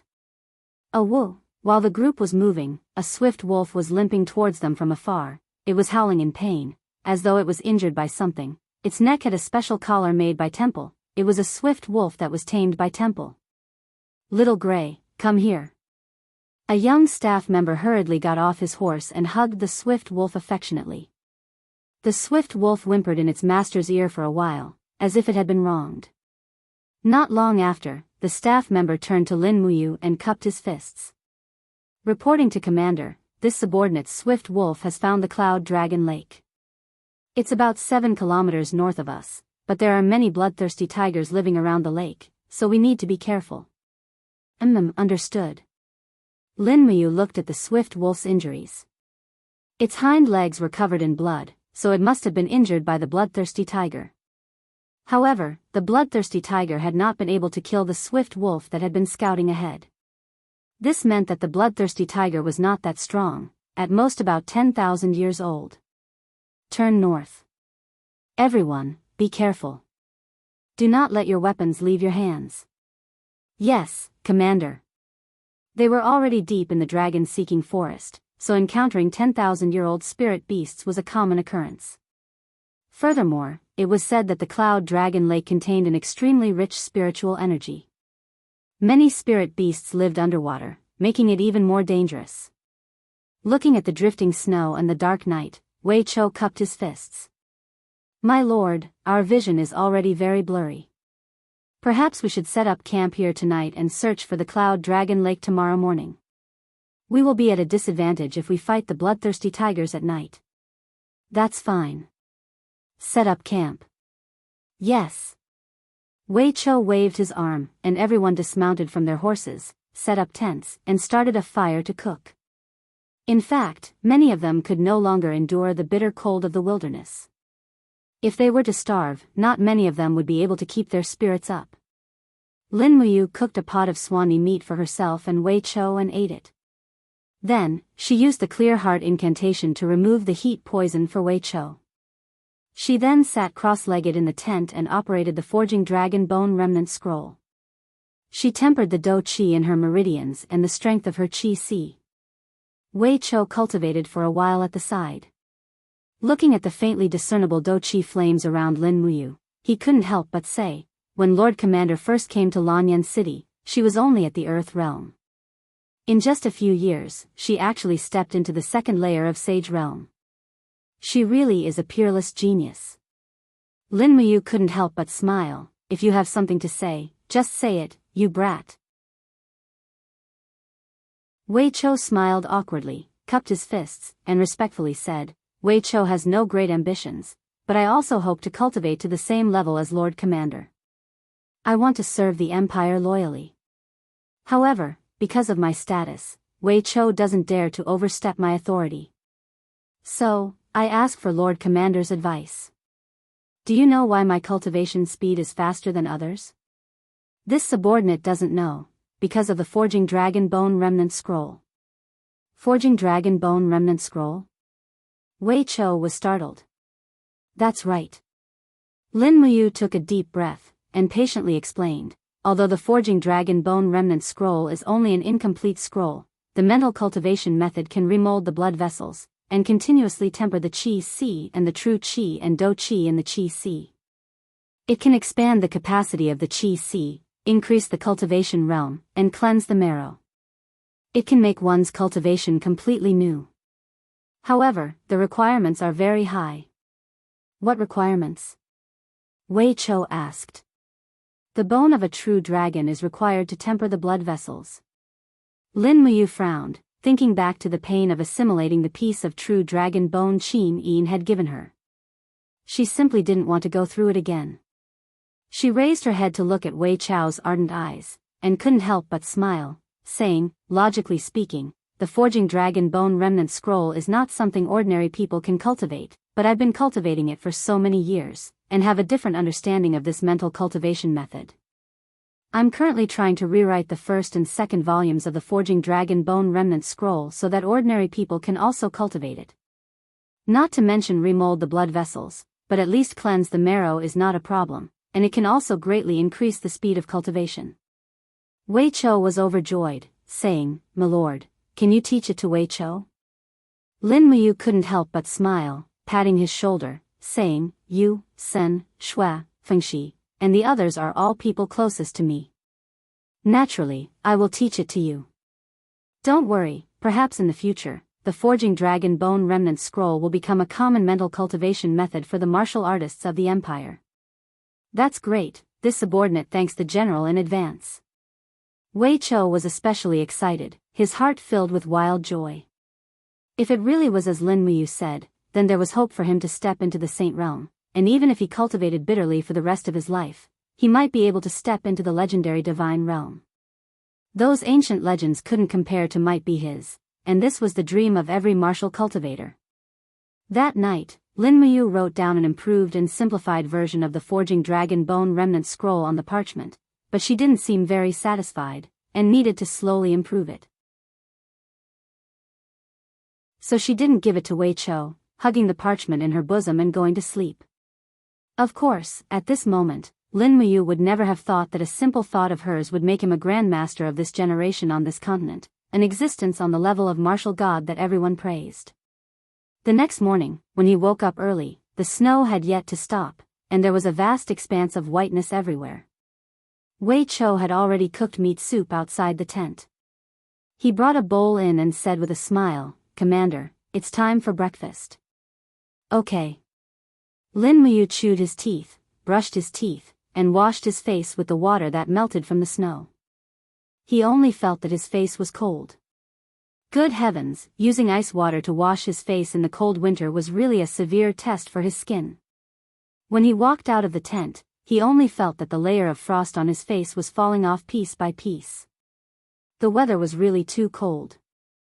Outside, a group of soldiers from the Longdan army camp and the staff of the Divine Sanctum were shivering, their faces pale. Wei Chou said, "Sir, the temperature today is at least 10 degrees lower than yesterday. Looking at the weather, it's likely that the dragon forest will be sealed off by the heavy snow. Although spring is coming, we should prepare some rations to survive the winter. Maybe we can only return to Lanyan City when the snow melts in spring. Do we still have the messenger bird we brought with us?" "Yes, send a letter to His Highness. Just say that we might be sealed off in the mountains by the heavy snow, and tell His Highness not to worry about us." "Yes." Lin Muyu flipped onto the horse, looked at everyone, and said, "If you're full, break camp and set off. The real battle begins now." Everyone saluted in unison, then packed up their equipment and mounted their horses. Snowflakes fell on his shoulders, lapels, and armor. Lin Muyu did not circulate his battle armor to resist the cold. This seemed to be a habit that he had developed. He wanted to preserve his strength as much as possible. In a place like the Dragon Forest, no one knew what would happen in the next moment. Even though Lin Muyu had the Spirit Meridian technique, he did not dare to be too careless. The group traveled through the forest and mountain ranges. It had only been snowing for a day and a night, but the snow was already 40 centimeters deep. If it continued to snow for another 4 or 5 days, the snow would most likely reach a depth of 2 meters. Normal people would not be able to traverse through the snow, and the entire forest would also be covered in snow. That would be the legendary snow-sealing mountain. Lin Muyu's heart was pounding as she looked at the vast expanse of white snow. It appeared that she really would not be able to find the flaming black tortoise. In such frigid weather, the tortoises had most likely already gone into hibernation in their caves, right? After traveling for around 4 to 5 kilometers, a tiger's roar rang out in the distance. Sure enough, it was a 9,200-year-old bloodthirsty tiger with fiery red fur all over its body. Flames were swirling around its paws, and it was lying on top of a massive rock on the mountain range. It was glaring at Lin Muyu and the others from afar, looking as if it were going to pounce down at any moment. They're finally here. A faint smile appeared on Lin Muyu's face. Wei Chou cupped his fists and said, "Milord, leave this bloodthirsty tiger to us. We can't let Milord fight all the time, or else we'll become useless people." "All right, but you guys have to be careful." "Don't worry, Milord." Wei Chou nodded with a smile, then looked at Bai Yin and said, "Take our men and get ready to go." "All right." The two of them led a few dozen men and charged forward along the mountain path. Wei Chou held his longbow and pulled back the bowstring. His martial soul began to glow, and the arrowhead of the white drill arrow actually let out a buzzing sound. This was the vibration technique that Wei Chou had learned. By infusing his martial soul into the arrow would spiral and shoot, greatly increasing the destructive power of the arrowhead. Wei Chou had once pierced through the bodies of 3 armor demons with a single arrow. His arm strength and archery skills were not just for show. It was also because of his unparalleled archery skills that Wei Chou's position in the talented Longdan army camp had never fallen. Whoosh! With a sharp whistling sound, the arrow spun through the air. The bloodthirsty tiger couldn't react in time and let out a roar as the arrow pierced through its astral energy barrier, piercing its left eye and causing blood to spurt out. Roar! Roar! In its rage, the bloodthirsty tiger ignored the pain and charged down the hill. Wei Chou shot another arrow, blinding the other eye as well. He shouted, "Bai Yin, it's your turn now." Bai Yin replied, "Don't worry." With that, Bai Yin silently used turtle breathing, and his aura magically disappeared from the range of Lin Muyu's spirit pulse technique. Roar! The bloodthirsty tiger had been blinded, so it could only rely on its opponent's aura to attack. However, Bai Yin's aura had completely disappeared under turtle breathing, leaving no trace behind. Noisy! Wei Chou shouted. A dozen of the Longdan army camp's elite soldiers drew their weapons and struck them against their shields. The noise made it even more difficult for the bloodthirsty tiger to determine Bai Yin's position. Clang! The moment he unsheathed his sword, Bai Yin stabbed it into the bloodthirsty tiger's jaw. However, he didn't even have time to draw his sword. The bloodthirsty tiger roared and opened its mouth, spitting out a mouthful of flames. Bai Yin's movement technique was simply too fast. His entire body was like a loach as he slid across the snow. In the distance, Wei Chou shot out 3 more arrows, each one piercing into the bloodthirsty tiger's vitals. This bloodthirsty tiger, which was almost 10,000 years old, was originally a tyrant in this territory. However, under the attacks of these cunning humans, it was unable to retaliate at all. Bai Yin, retreat. The corner of Wei Chou's mouth curled up. Just wait until it bleeds to death. Russell, Bai Yin didn't reply, and Takshu left. Not long after, the bloodthirsty tiger unleashed a barrage of flames, but it was unable to kill anyone. Finally, it let out a miserable howl and fell to the ground. Fresh blood seeped into the snow. It had died a humiliating death.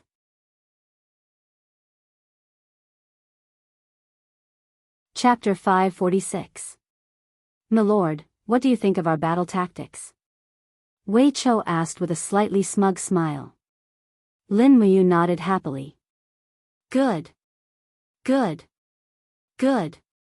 If you can cooperate like this in battle, it won't be difficult for you to kill a saint. Work hard. Yes, milord. It was true that 2 heavenly realm cultivators had easily taken care of a nearly 10,000-year-old bloodthirsty tiger. This was too shocking, but Wei Chou and Bai Yin had done it, and that was because they had fully utilized their advantages. Wei Chou's arm strength and archery, while Bai Yin's turtle-breathing technique hid his aura. As long as these 2 advantages were fully utilized, the bloodthirsty tiger's death was inevitable. After digging out the 9,200-year-old fire-type spirit stone, Lin Muyu tossed it into her cosmos sack and said, "Let's continue in search of the Cloud Dragon Lake." "Yes, milord." As they moved forward, they encountered another 7,400-year-old bloodthirsty tiger, which was also taken care of by Wei Chou and Bai Yin. However, when they encountered a third bloodthirsty tiger, a 1,700-year-old one, Wei Chou and Bai Yin did not attack it. Instead, they used Lin Muyu's gourd vines to capture it. Then, a staff member of the Holy Temple with moderate cultivation used the beast-taming art to fuse with it. The bloodthirsty tiger was an overlord-level spirit beast that comprehended the law of fire. It was also a very precious spirit pet, especially one that was easily tamed at such a young age. It was practically a treasure. As the beast-taming art written by Lin Muyu slowly spread, those with decent cultivation in the imperial capital could basically fuse with a spirit beast.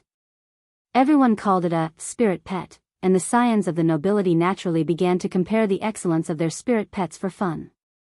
As a result, the business of spirit pets in the various merchant guilds became especially popular. Many fearless mercenaries also entered the dragon search forest to hunt spirit beasts.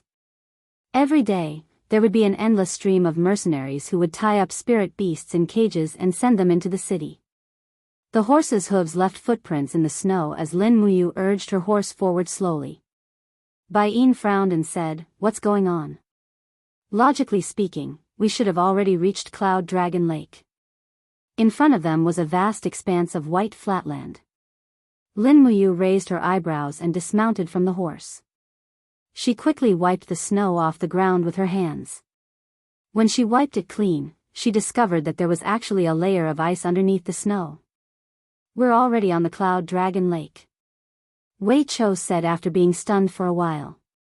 Bai Yin said, "Then, where is that blazing black tortoise?" Logically speaking, the blazing black tortoise should be on the shore of the Cloud Dragon Lake. Damn it, could it be that the blazing black tortoise is already extinct? Then we really came for nothing. Don't be discouraged. Lin Muyu shook her head and said, "Let's go back.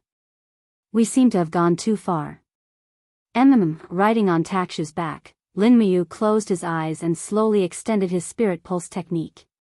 However, he still could not find any traces of the blazing black tortoises. He frowned and could not figure it out. He clenched his fist and immediately, a wisp of golden divine power surged into his Yi. It was Fushi's divine power. Using Fushi's divine power as the source of power, he activated the spirit pulse technique to probe again. This time, the spirit pulse technique's insight seemed to have increased by a few orders of magnitude. He could even detect the auras of insects, snakes, and rats underground.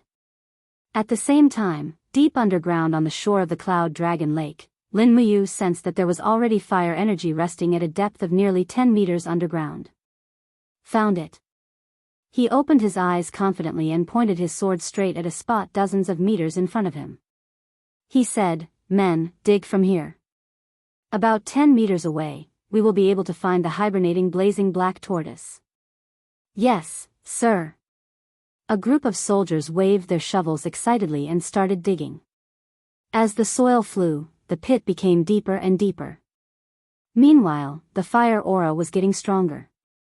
Lin Muyu held his star's sword and stood guard at the side. He could not let the soldiers who were digging the pit suffer any losses. After waiting for a while, there was a sudden clang. A soldier's shovel broke into two. It seemed like he had dug up something very hard. It was something that could break steel. It was extraordinarily hard. "Be careful. Move away," Lin Muyu said loudly. "Yes." Everyone picked up their shovels and climbed out of the pit. Lin Muyu raised her hand to summon the 7 luminary celestial gourd. Numerous gourd vines surged out of the ground and lifted up the hibernating big fellow.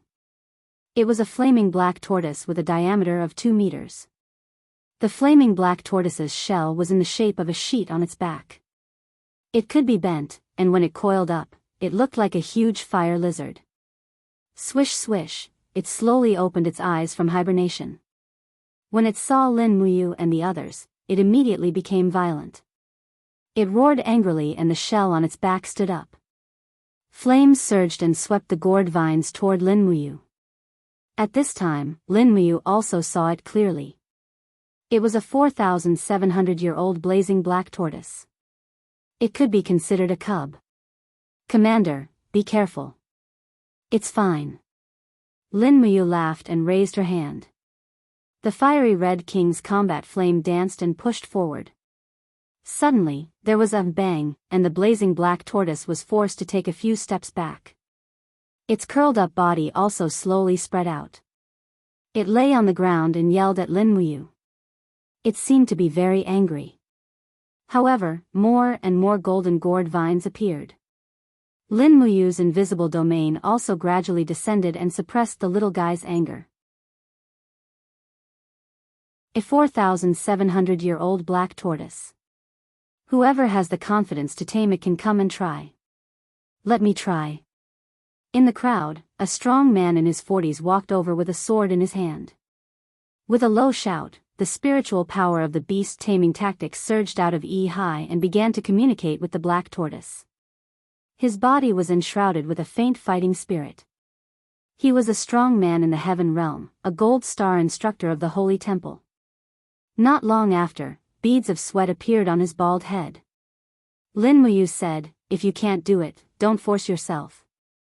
He shook his head and closed his eyes. "Commander, let me try again." "Okay." Suddenly, the gold star instructor groaned and spat out a mouthful of blood. The blood turned into a blood mist and shrouded the head of the blazing black tortoise. Was this the legendary blood contract? Lin Muyu couldn't help laughing, but she could clearly feel that the violent mood of the black tortoise was slowly calming down. Soon after, the gold star instructor opened his eyes and reached out to touch the head of the black tortoise. He said with a smile, "Little guy, follow me from now on. I promise you will have enough to eat and drink." The psychic fusion was successful. Lin Muyu couldn't help but be overjoyed. Not bad. The gold star instructor was also overjoyed. He cupped his fists and said, "Thank you for giving me such an opportunity, Commander." Lin Muyu nodded and pointed not far away. "There's another one there. Keep digging, and there. There are blazing black tortoises there too. Don't be tired, keep digging." Yes. Everyone was beaming with joy. Now, they could basically confirm that this trip to the Dragon Forest was not a waste. At the same time, Lingnanziha country, by Ling City's main hall. Qin Yi wore a black robe embroidered with dark golden dragon patterns. It was a dragon robe. No one knew when he had gotten used to wearing a dragon robe. Long Qianlin, Ji Yao, Qin Huan, and the other generals stood on both sides. The civil and military officials were extremely respectful.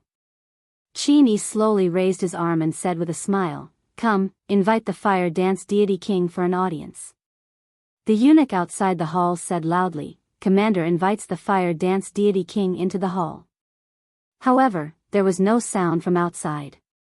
Instead, a crack in the air in the hall was torn open by a purple light. A beautiful woman walked out barefoot from the crack. Her beautiful face carried a disdainful smile. She wore a light muslin dress and slowly raised her snow-white arm. She bowed in the air and said with a smile, "This little girl, Ouyang Yen, pays respect to Commander." Qin Yi quickly got down from the dragon throne and cupped his fists, saying, "Fire Dance Deity King is the deity of the heaven realm. She stands above all things in the mortal world. There's no need to be so courteous. Men, prepare a seat for Fire Dance Deity King." A few guards carried a golden seat and placed it under the king's step closest to the dragon throne. Qin very respectfully waved his hand and said with a smile, Fire Dance Deity King, please take a seat. Commander is too courteous. Ouyang Yen did not take a seat. Instead, she stepped on the air and walked towards Qin Yi. Every step she took in the air created a flame ripple, as graceful and magical as the water of a fairy. She walked straight into the main hall, her feet lightly landing on the armrest of the dragon throne. Her delicate body took advantage of this and lay on the back of the dragon throne like a soft spirit snake. The light gauze on her body flowed down her beautiful body like water. She smiled and said, It's still more comfortable here. Qin Yi's expression was extremely ugly. He turned to look at Ouyang Yen and took several steps back. He cupped his fists and said, Today, I've seen Fire Dance Deity King's beauty. You're truly the most beautiful woman in the world. Lord Fire Dance Deity King has descended upon the mortal world and brought glory to the three realms. You're truly a blessing to the three realms. Below the king's step, Ji Yao's face was filled with anger. His hand grasped the hilt of his sword and he said in a low voice, How disrespectful this woman is. Long Qianlin quickly pressed down on Ji Yao's palm. His eyes were filled with fierceness as he said indifferently, Commander Ji, do you want to die? Ji Yao was stunned. He saw Ouyang Yen shooting him a gaze filled with killing intent. This gaze sent a chill down his spine. He felt as if he had fallen into an ice cave. He could not say a word. Hee, Ouyang Yen suddenly smiled sweetly. Her body flashed and landed on the seat that was prepared for her. Her figure gracefully landed on the seat. Auspicious clouds appeared around her, making her look like a fairy. She said, Thank you for such courtesy, Commander. Qin Yi heaved a sigh of relief. He cupped his fists and said, Lord Fire Dance Deity is too courteous. This is what we from the mortal world should do. I, Qin Yi, have a presumptuous request. I hope Lord Fire Dance Deity will not refuse. Oh, what presumptuous request? Ouyang Yen crossed one of her long legs and asked with a smile. Qin Yi cupped his fists and said, The southern ridges Iha country is filled with outstanding talents. The land is fertile and the world is beautiful. The common people hope that the heaven world will have the blessing of a great deity. Therefore, I hope that Lord Fire Dance Deity will not look down on the position of Iha country's imperial preceptor. Imperial preceptor? Ouyang Yen smiled. Doesn't the imperial preceptor already have someone? Luo Lan. Qin Yi's body trembled. A trace of uneasiness flashed across his face. Senior immortal Luo Lan has been staying in the 7 world palaces for a long time. She does not care about worldly affairs. Therefore, I hope that Divine King Fire Dance Deity will not hesitate to be the great imperial preceptor of Iha country. From now on, every temple in Iha country will worship Divine King Fire Dance Deity Ouyang Yen. The incense will not be cut off. Is that so? Ouyang Yen suddenly left her seat and appeared in front of Qin Yi at lightning speed. Her pretty face was only a few centimeters away from Qin Yi's old face. She looked at Qin Yi with a smile and said, I'm not Luo Lan. I don't need that money, that useless worship and empty reputation. I only want all the spiritual beasts and spiritual stones of your Iha country. All the spiritual stones? Qin Yi was stunned. After a while, he took a step back and cupped his fists. I will definitely strictly order the Iha country to pay all the spiritual stones to the imperial preceptor. Ouyang Yen smiled. That's right.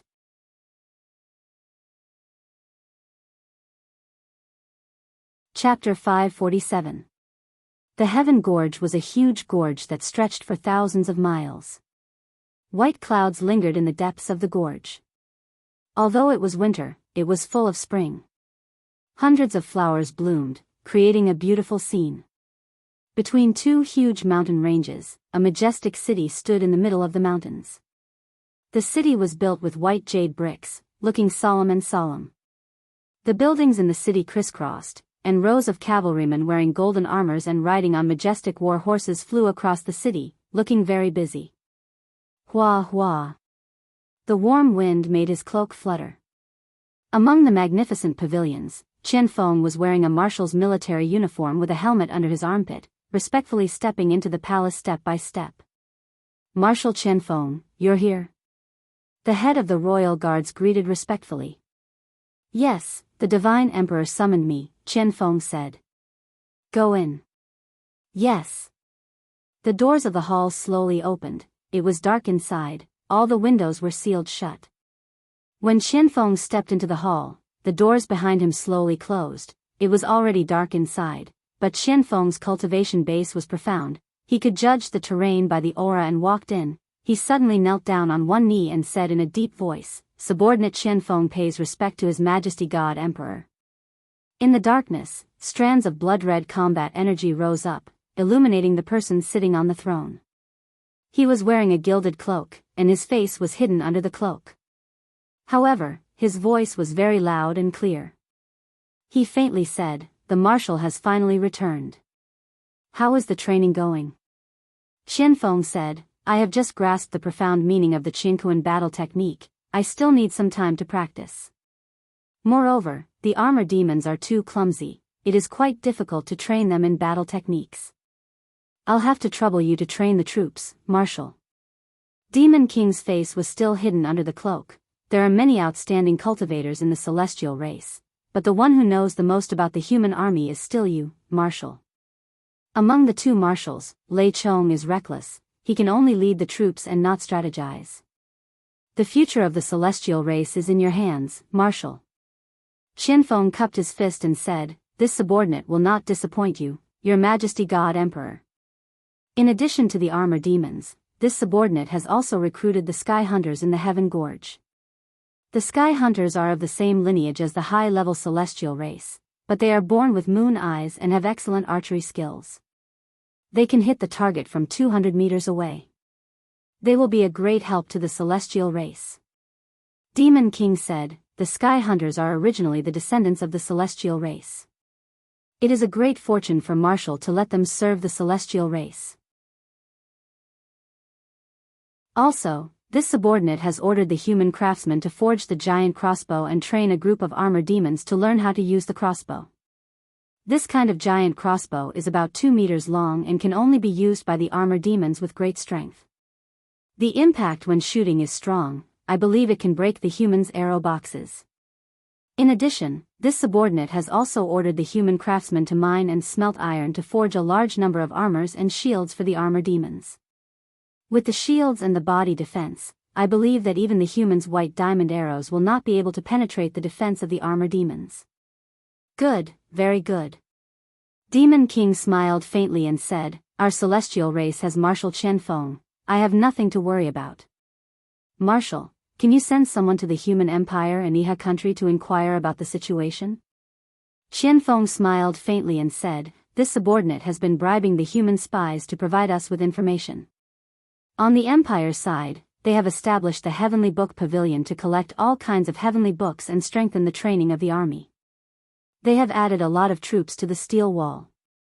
On the Iha country's side, Long Qianlin and the others are still training the chain horses to deal with our armor demon army." "Then what about Ning? Demon King suddenly asked. Qian Feng trembled all over and remained silent. Demon King's voice suddenly became much higher and sterner. He stood up and said in a low voice, "Ning is my most beloved daughter. My poor Ning is still imprisoned in Lanyan City." Damn Lin Muyu and Feng Jixing. Blood-red Do Qi rose rapidly and hovered around Demon King. 8 blood-red vortexes slowly rotated around Demon King. A strong aura descended on the entire hall. Suddenly, Qian Feng was so oppressed that he almost couldn't breathe. Cold sweat poured down his body and his body trembled slightly. He knelt on the ground and begged for mercy with a pale face, "Your Majesty. Your Majesty." Only then did Demon King realize that he had lost control of his emotions and immediately sat back on the throne. He withdrew all his aura and looked like an old man sitting in the dark. Qian Feng looked as if he had walked out of hell. He looked at Demon King while panting and said, "Your Majesty has already stepped into the level of an 8-star demon master. I'm afraid you are already invincible in the world. Invincible in the world? Demon King couldn't help but smile and said, if I was really invincible, I would have gone to Lanyan City to save my Ning. With my current strength, I don't have the confidence to defeat Qin Han, who has dual martial souls. I still need some time to continue cultivating. Marshal Qianfeng, you can go now. Remember to send more troops to confront the steel wall and pressure the Qin Empire. Otherwise, they will neglect my Ning. Yes, Your Majesty. Oh yes, go and take a look at the nest. I believe you will like the new species in the nest. Qianfeng was startled. He cupped his fists and said, yes, I will go and take a look now. Go. I need to rest for a while. Remember to visit Jing more often. She is your fiancée. Don't neglect her. Yes. Qianfeng turned around and left. However, his heart was in a mess. Qin Yin's beautiful face appeared in his mind. He couldn't help but shake his head to get rid of this horrible thought. Dang! The door of the temple closed again. Demon King Feng Yuan slowly lifted his cloak. An old face appeared under the dim light. He was hale and hearty. He said indifferently, Saint Sovereign, what do you think of Qianfeng? In the darkness, an old man in a black robe walked out and stood respectfully beside Demon King Feng Yuan. He said, Qianfeng is both brave and intelligent. He is a famous general of our celestial race. Didn't His Majesty decide to leave the Tongtian Gorge because of Qianfeng's appearance? But, from what I can see, Marshal Qianfeng's mind is not on Her Highness Feng Jing. How can I not know? A trace of coldness flashed across the demon monarch's face as he said, but we are in need of manpower, so let's not bother about him. As long as Qianfeng is loyal to the god race and helps us conquer the Shattered Cauldron realm, it will be enough. Saint Sovereign smiled. Your Majesty is wise. How is the situation in the heaven domain? Saint Sovereign should be able to see something from the worm nest, right? The heaven domain. Saint Sovereign sighed and said, a war of gods has already broken out in the millions of star realms. The 7 luminaries demon emperor is very powerful. He has dozens of god emperors and hundreds of god kings who are good at fighting. All the gods in the celestial domain are already in awe of him. If they don't unite, I'm afraid the 7 luminaries demon emperor will eventually unify the heaven domain. But what? But the 7 luminaries demon emperor is ruthless and unreasonable. He doesn't follow the heavenly Tao. With his conquest, I'm afraid the god emperors of the sky beyond Avalon will be displeased. If the gods of the sky beyond Avalon join this war of gods, the outcome will be hard to predict. Is there any other situation? Yes. Saint Sovereign said respectfully, in the war of gods a few months ago, the dancing flame god king, Ouyang Yen, was defeated. Her godhead was stolen and she fell to the lower realm with a broken body. Coincidentally, she landed in the Shattered Cauldron world and became a crippled god, who lost her godhead. However, her strength is still not to be underestimated. When she was in the heaven domain, her cultivation was already very close to the god emperor realm. Now, in the Shattered Cauldron world, even without a godhead, she can still intimidate everyone. Demon King Feng Yuan squinted his eyes and asked with a smile, how is Ouyang Yan's current strength compared to Saint Sovereign's? Saint Sovereign smiled. Within 100 moves, I can kill Ouyang Yan. Yes. The Demon King said faintly, this is Saint Sovereign's true strength. Sigh. It's just that I'm not strong enough. Otherwise, I would have gone to Lanyan City and brought Ning home. Saint Sovereign cupped his fists and said, Your Majesty, don't let your emotions affect your decisions. His Highness Ning is eating and drinking well in Lanyan City. Lin Muyu and Feng Jixing aren't vicious people, so they will naturally treat His Highness well. However, if Your Majesty goes to Lanyan City, even if you can kill Qin Han, the battle between gods will definitely cause ripples in the heavenly lake. Once the 7 luminaries demon emperor sees the ripples in the heavenly lake, I'm afraid he won't let it go. After all, he treats Lin Muyu like his own younger brother. I understand. Thank you, Saint Sovereign. However, once the time is ripe, I will definitely send my army to Lanyan City and demand that Qin Yin hand over the throne and the world. Yes, my emperor is wise. Amidst the clattering of horse hooves, Qianfeng led a group of guards out of Fairy's capital and into the forest on the side. In the distance, a huge cave appeared at the end of the road. A group of armored demons was panting heavily as they walked out of the cave. There was even some mucus on their bodies, like the mucus of chicks that had just come out of their eggshells. Greetings, Marshal. The group of demon soldiers guarding the hive all cupped their fists and knelt down. Rise. Qianfeng said faintly, His Majesty the God Emperor asked me to see the new species in the hive. Let's go, take me there. Yes. The group led Qianfeng into the hive. Instantly, they were hit by a very pungent smell. Qianfeng couldn't help but frown. He looked forward and saw that the vesicles attached to the walls of the hive were slowly wriggling. One of the vesicles had already begun to crack, revealing an arm. It was the arm of an armor demon. At the same time, the bodies of winged people were slowly growing on the stone walls of the cave. Marshal, please look over there. Following the direction of Tsong Ren's finger, there was a jijia sound in the air above the hive. A huge creature was twisting its huge body as it flew over. It was a giant snake at least 100 meters long with fish-like fins. It flew in the air and stared straight at Qianfeng with a ferocious expression. What is this? Qianfeng shuddered. Tsong Ren's face was full of pride as he said, This is called a giant flying snake. An adult flying snake is 100 meters long and covered in scales. It's invulnerable and has a force field inside its body.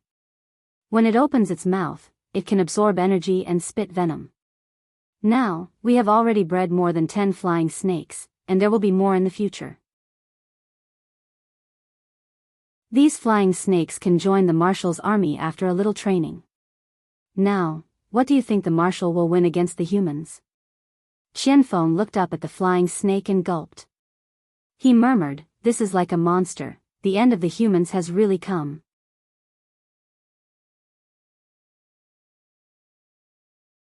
Chapter 548.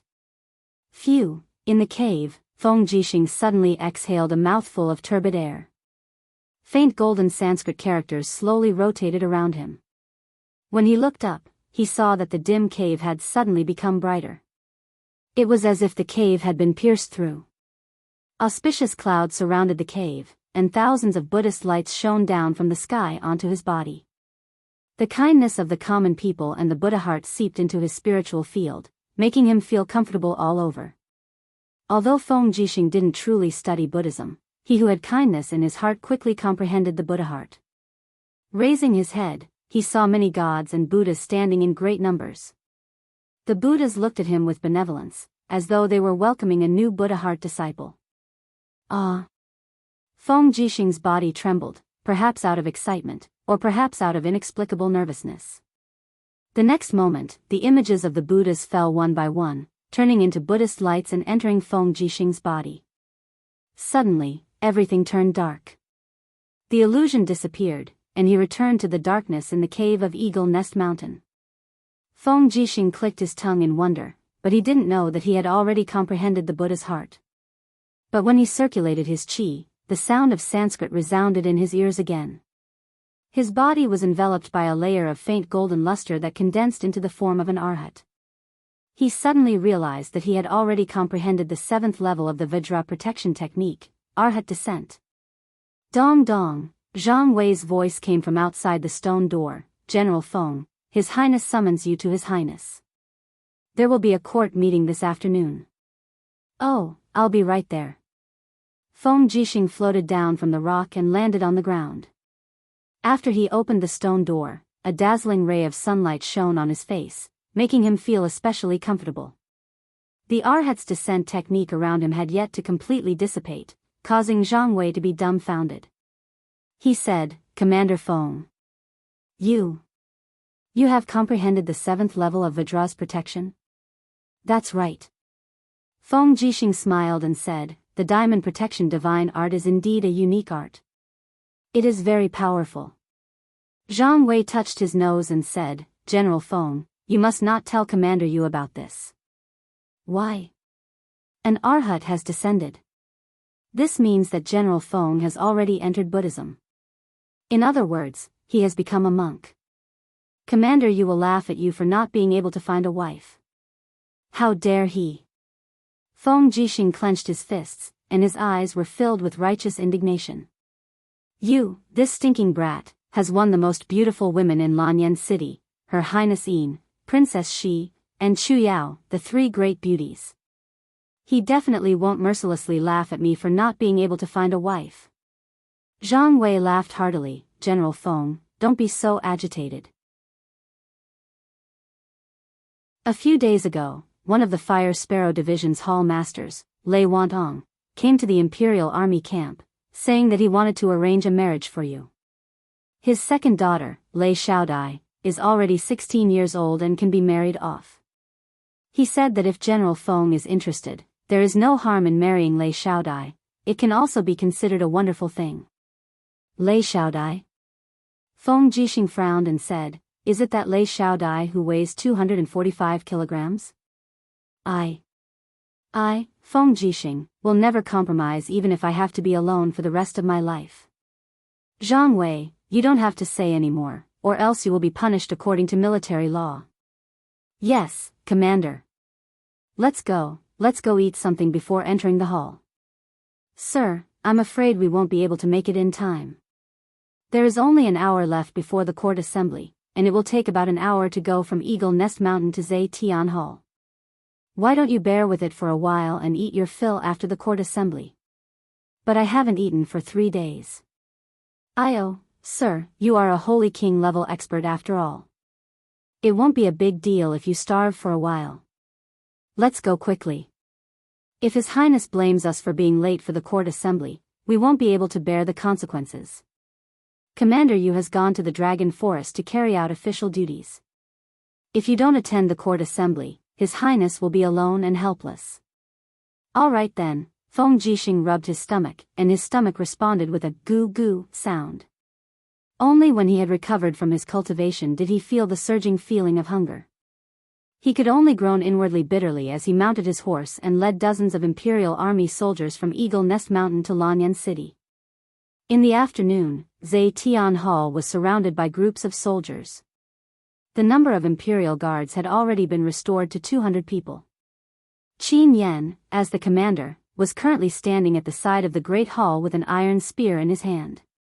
His gaze was calm as he looked at the ministers of the Empire entering the hall. On the side, the commanders of the Dragon Guard and Tiger Guard were all outstanding cultivators selected from the Holy Temple. They stood extremely respectfully at Qin Yan's side. Qin Han lived behind the Zetian Hall.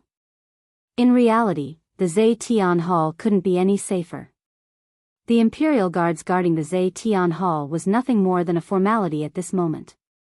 Right at this moment, Tang Lan walked up the stone step by step with the support of Tang Xiaoxi.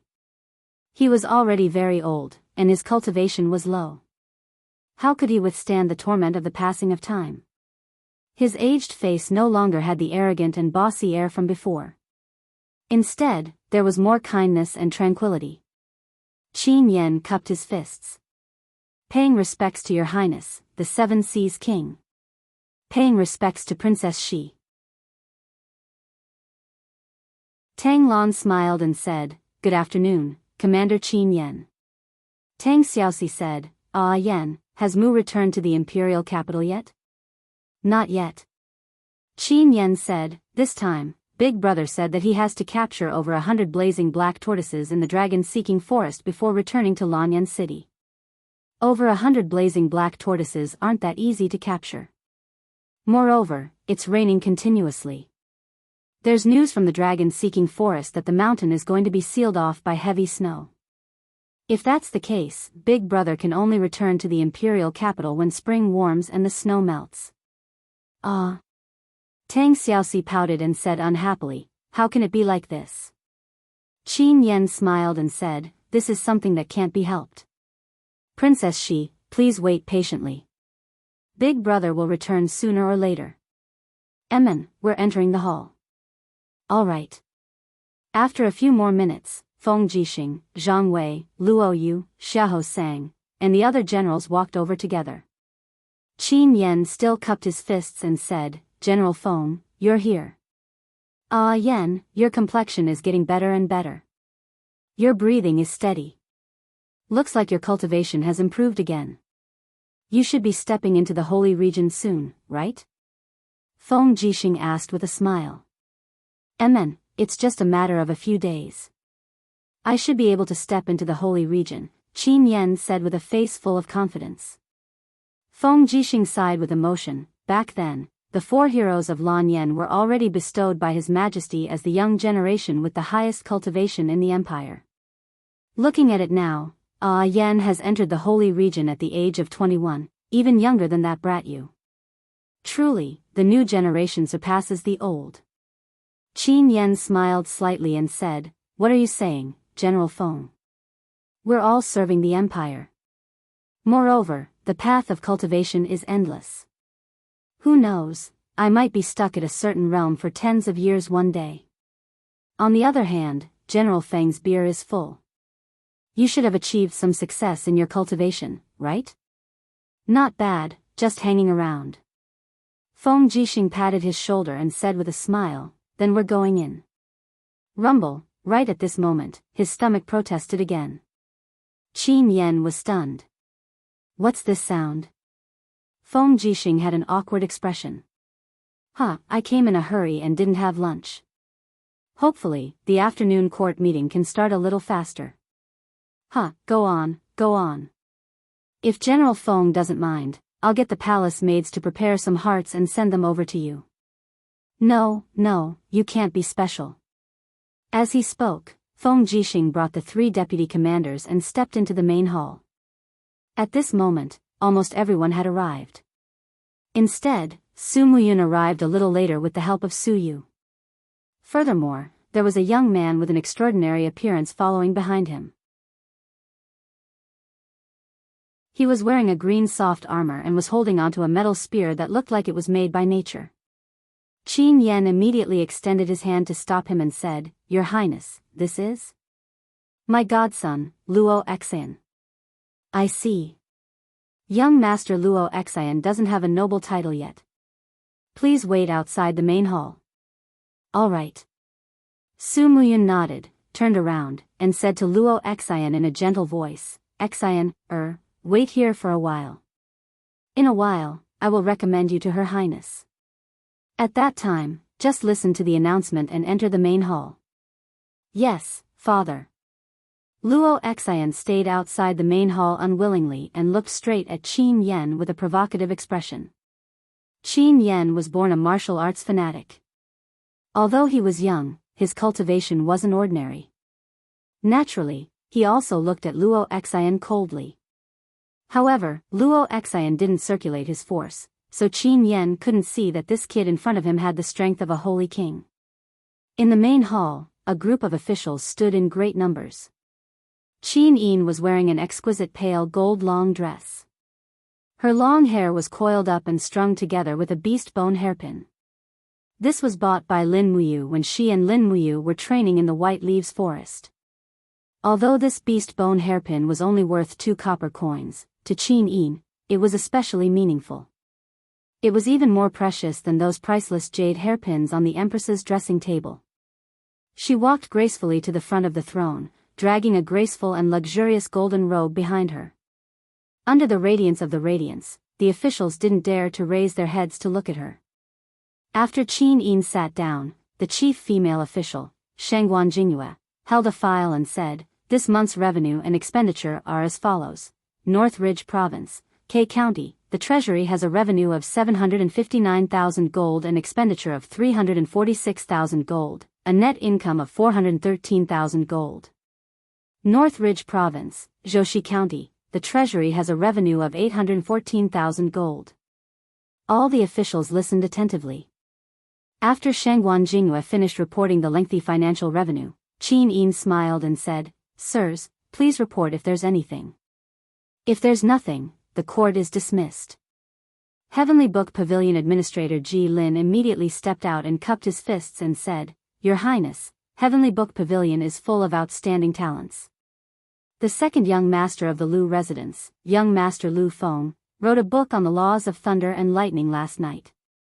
I believe that in the near future, this child will definitely be able to write a heavenly book and enter the ranks of scholars. Good. Qin Yin smiled and said, "Heavenly Book Pavilion indeed lives up to expectations. We still have to continue to work hard. Many thanks for your praise, Your Highness." Ji Lin stepped back and joined the ranks. His heart was filled with joy as he gained a sense of existence. At this time, Su Muyun stepped out of the ranks and cupped his fists, saying, "Your Highness, this old man would like to recommend a peerless general to Your Highness." "Oh, a peerless general?" Qin Yin couldn't help but smile sweetly. "Grandfather, who is this peerless general you speak of?" Su Muyun said, "It's this old man's godson, Luo Xian, who has been cultivating in the cloud refining mountain range for dozens of years. Now, with his tyrannical cultivation, he is willing to serve the empire. He can take on great responsibilities."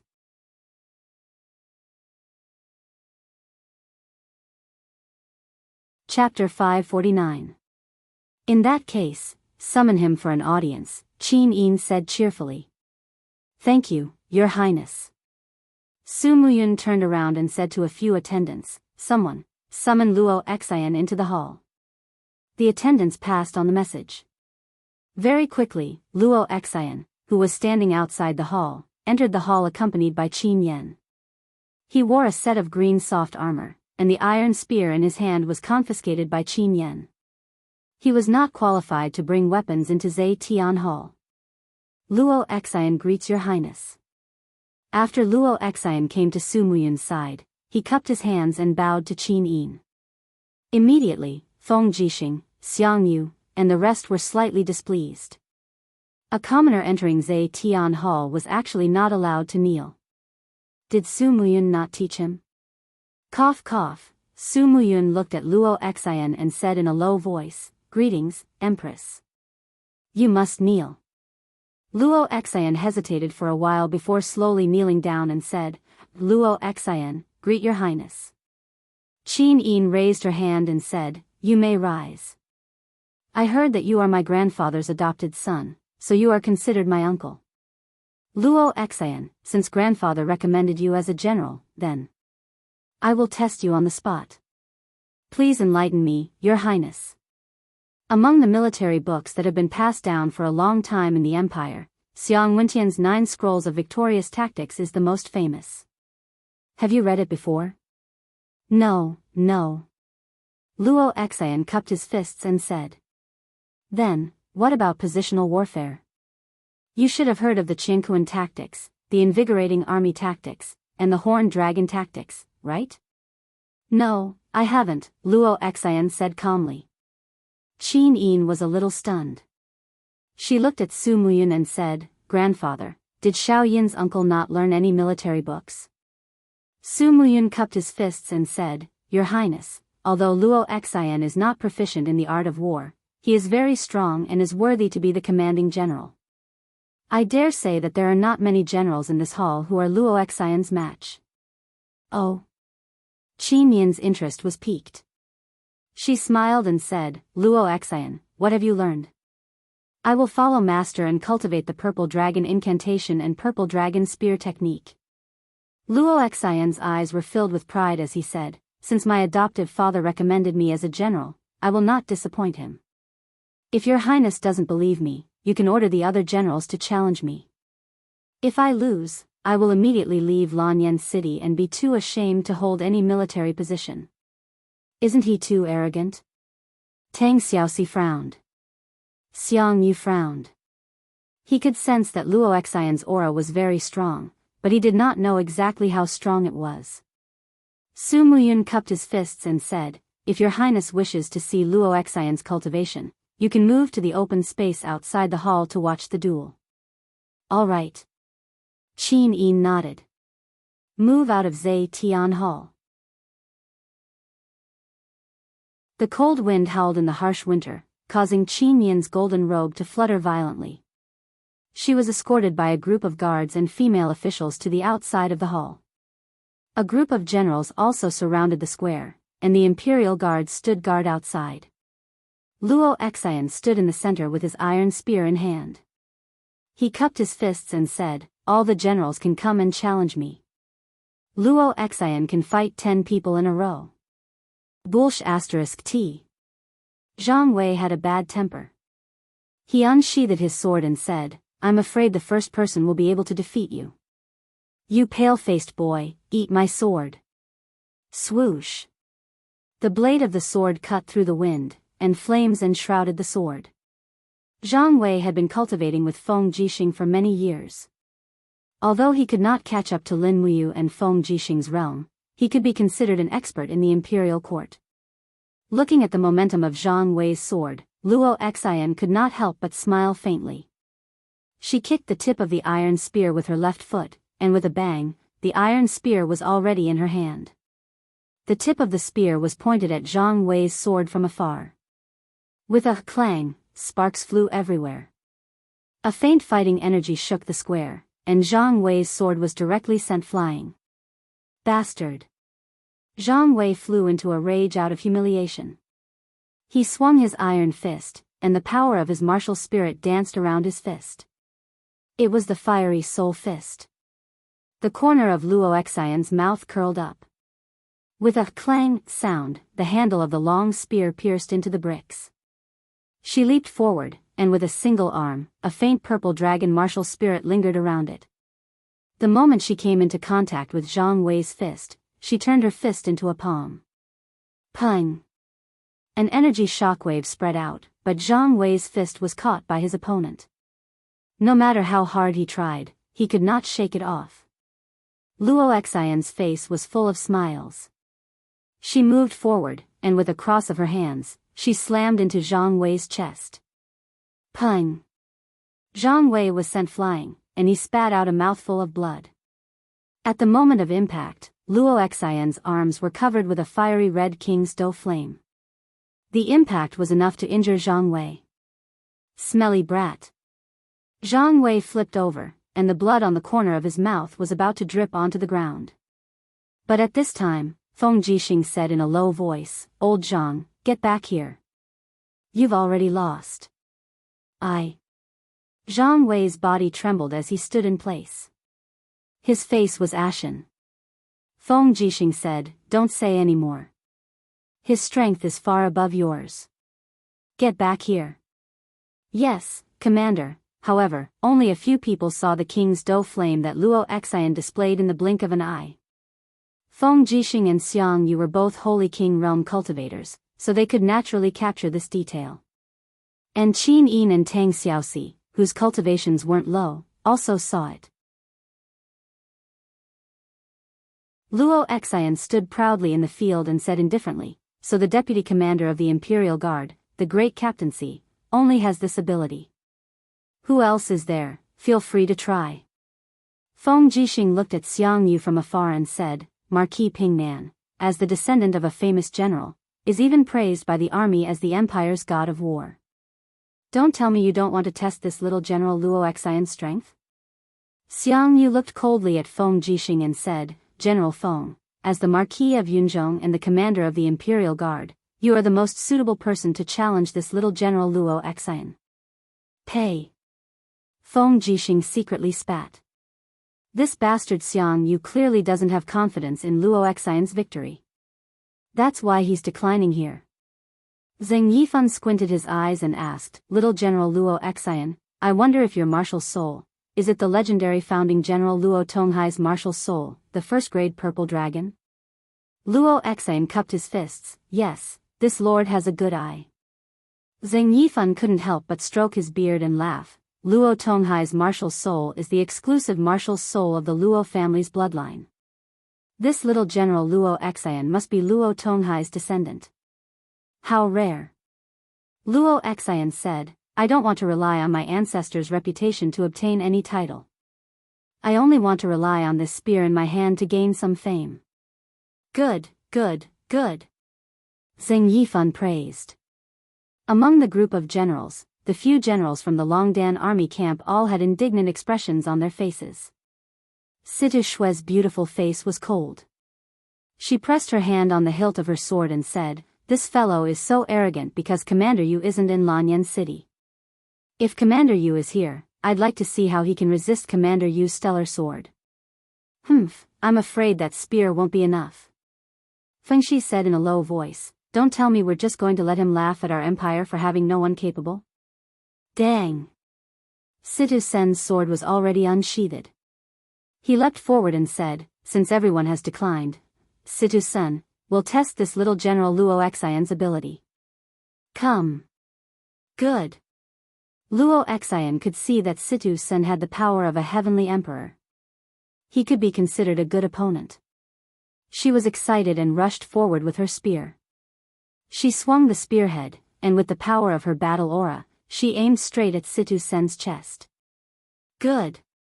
The opponent's aura was too strong, and it forced Situ Sen to take several steps back. He stomped on the ground with his left foot and rotated to release the force. He activated the revolving heart technique and swung his sword to form a whirlwind of energy, causing Luo Xian's spearhead to miss its target. He lifted his battle boot and kicked the spear. Pung! Luo Xian hurriedly parried and took 2 steps back. Her face was full of surprise. What an exquisite martial art! There's more. The wind whirled. Situ Sen held his sword with both hands and leapt up. His body was in midair, and the blade pointed to the sky. Suddenly, the sky and earth darkened. Countless star power was concentrated in the sword. Situ Sen slashed down with great force, initial star aura. Oh my god. Feng Jixing was stunned. Isn't this Yu's star aura technique? Luo Xian was also stunned. This time, he did not hold back. The king's battle aura surged around his body, and his spear struck straight at Situ Sen's sword. Dang! Sparks flew everywhere. Under the strong impact of the king's battle aura, Situ Sen immediately spat out a mouthful of blood and flew backward. Luo Xian's strength stopped. A small amount of star power surged into his arms, and his battle aura was almost unable to circulate. His face was slightly pale, and he was secretly amazed. This mysterious star power was indeed extraordinary. Sha, his boots slid far away. Situ Sen was in a sorry state. He stabbed his sword into the bricks on the ground to stop his retreat. He couldn't help but say with a pale face, "King's battle aura? This King." At this moment, a clear voice came, "General Situ, this person is a Holy King Realm warrior. You step back. Let the Holy King Realm warriors deal with him." Situ Sen looked up and saw Feng Jixing's battle robe fluttering in the wind. The wind cutter in his hand had already been unsheathed, and Situ Sen was standing in the cold wind with his back facing him. At this moment, Situ Sen was actually a little touched. Feng Jixing's figure had never been so great as at this moment. Goo goo, what the hell was this sound? Situ Sen was puzzled. Swoosh swoosh, the Law of Wind's king's battle aura rapidly danced around his sword. Feng Jixing smiled slightly and said, "Imperial Guard Commander Feng Jixing, may I be so bold as to ask Little General to give me some pointers?" This was a truly tyrannical opponent. Luo Xian couldn't help but become serious. She raised her spear with both hands, and a fierce wind blew around her. The purple dragon marshal's soul clearly lingered around her body. Her aura and domain instantly rose to the peak. Peng peng peng, the surrounding floor tiles cracked and exploded one after another. The collision of the 2 great experts' domain pressure was already shocking enough before the 2 great experts even made a move. Everyone retreated to avoid being accidentally injured by the flying rocks. "Your Highness, be careful," Shengguan Jingyue hurriedly said. Qin Yin didn't say a word. She spread out her saint domain and formed an invisible wall 2 meters in front of her. Dang dang dang, all the flying rocks were blocked. Tang Xiaoxi stood in front of Tang Lan to protect her. Her beautiful dress fluttered even though there was no wind. A scorching wind wall appeared in front of her, and the flying rocks instantly turned into ashes when they hit the wind wall. The leader of the 4 heroes of Lan and Yen, Feng Jixing. Luo Xian's face was full of a sneer. I will defeat you.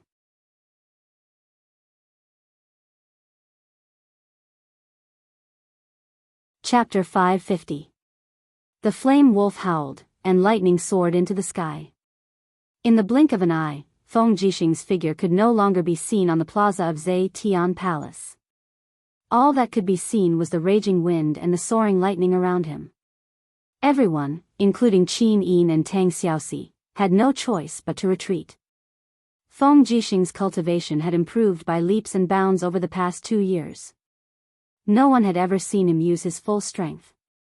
Good fellow, Luo Xian squinted her eyes. She was not intimidated by Feng Jixing's aura. The purple dragon martial spirit soared into the sky, like a divine dragon spiraling in the sky. Amidst the resplendent rays of light, traces of lightning soared into the sky. Like Feng Jixing, Luo Xian also cultivated the laws of lightning. However, Feng Jixing cultivated wind, lightning, and fire, while Luo Xian only cultivated the laws of lightning. Amidst the raging wind, a saber light swept over. Feng Jixing had already made his move, scorching golden sand. A strand of fiery saber chi rushed over. Before it even reached Luo Xian's face was already burning hot. Dragon lightning breakthrough. Luo Xian roared angrily. Her spear pierced out, bringing with it a strand of vast lightning energy. The spear light actually transformed into a dragon-shaped lightning bolt that tore apart the wind storm that Feng Jixing had condensed. Dang! When the blade of the spear collided with the wind-cutter saber, Feng Jixing's face was filled with battle intent. Wielding the saber with both hands, he swept it forward, causing Luo Xian's spear to lose its aim. He raised his battle boots and kicked out with a combination of fire, lightning, and wind, desert gale. Good timing. Luo Xian actually laughed heartily. She suddenly raised her body and dodged Feng Jixing's sharp kick. Just as Feng Jixing's powerful kick flew past, Luo Xian flipped over and swept her leg toward her opponent's lower body. The power of the purple dragon was contained in her battle boots, shattering the stone tiles on the ground. The strength of this kick was definitely not weak. Feng Jixing leaped into the air, and the image of the purple electric flame wolf's head appeared on his blade. He then slashed down at Luo Xian from high above. Luo Xian stood up and slowly spread her legs apart. She lowered her center of gravity and raised her spear with both arms.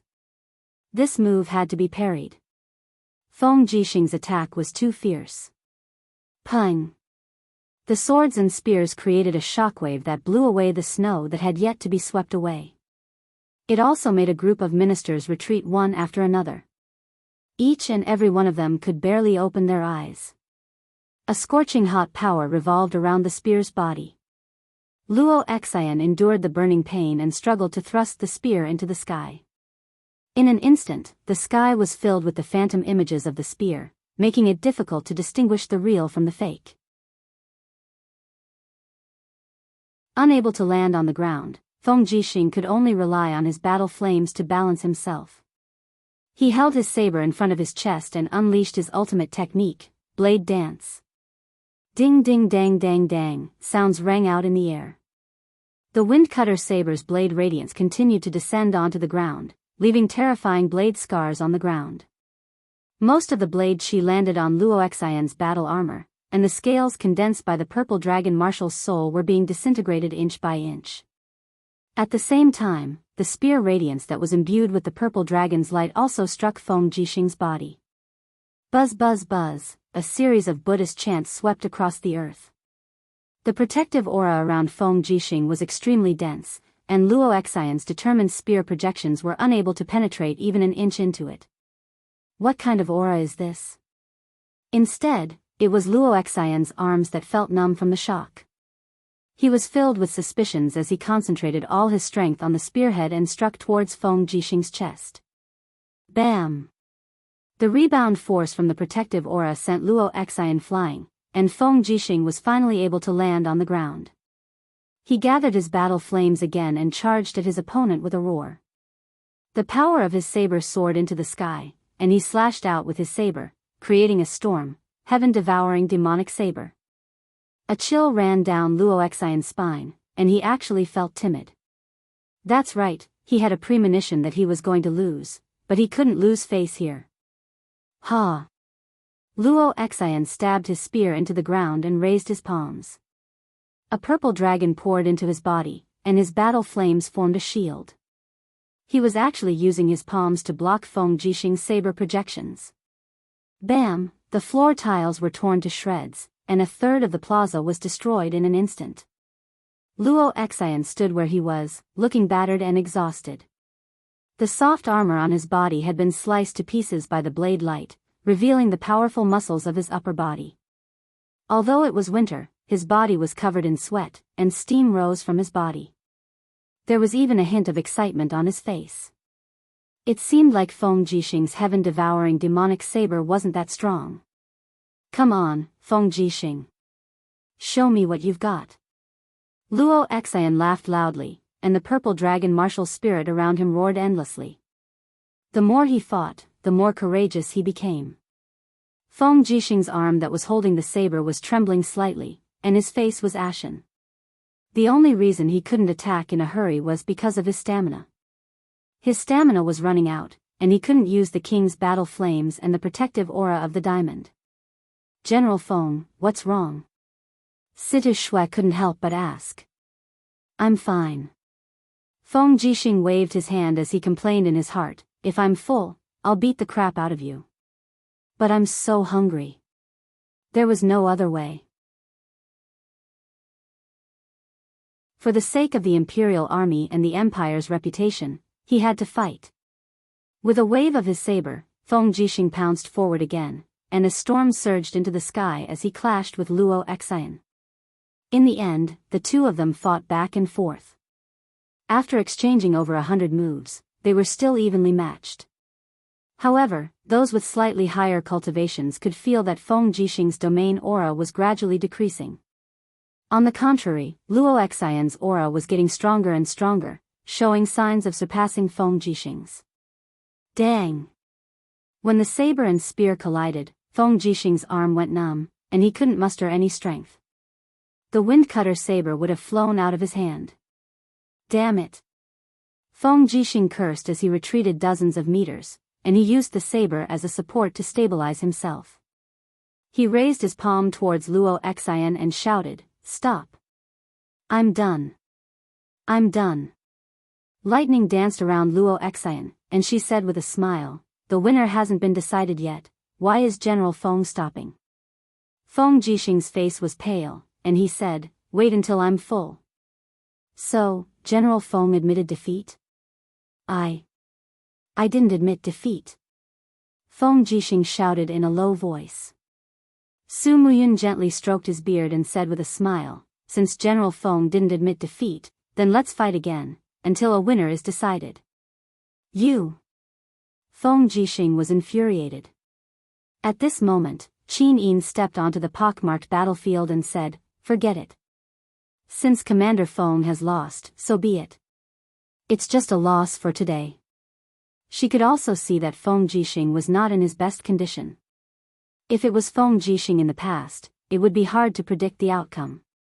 Even if he couldn't beat Luo Xian, he would definitely not lose. Qin Yin knew Feng Jixing's strength too well.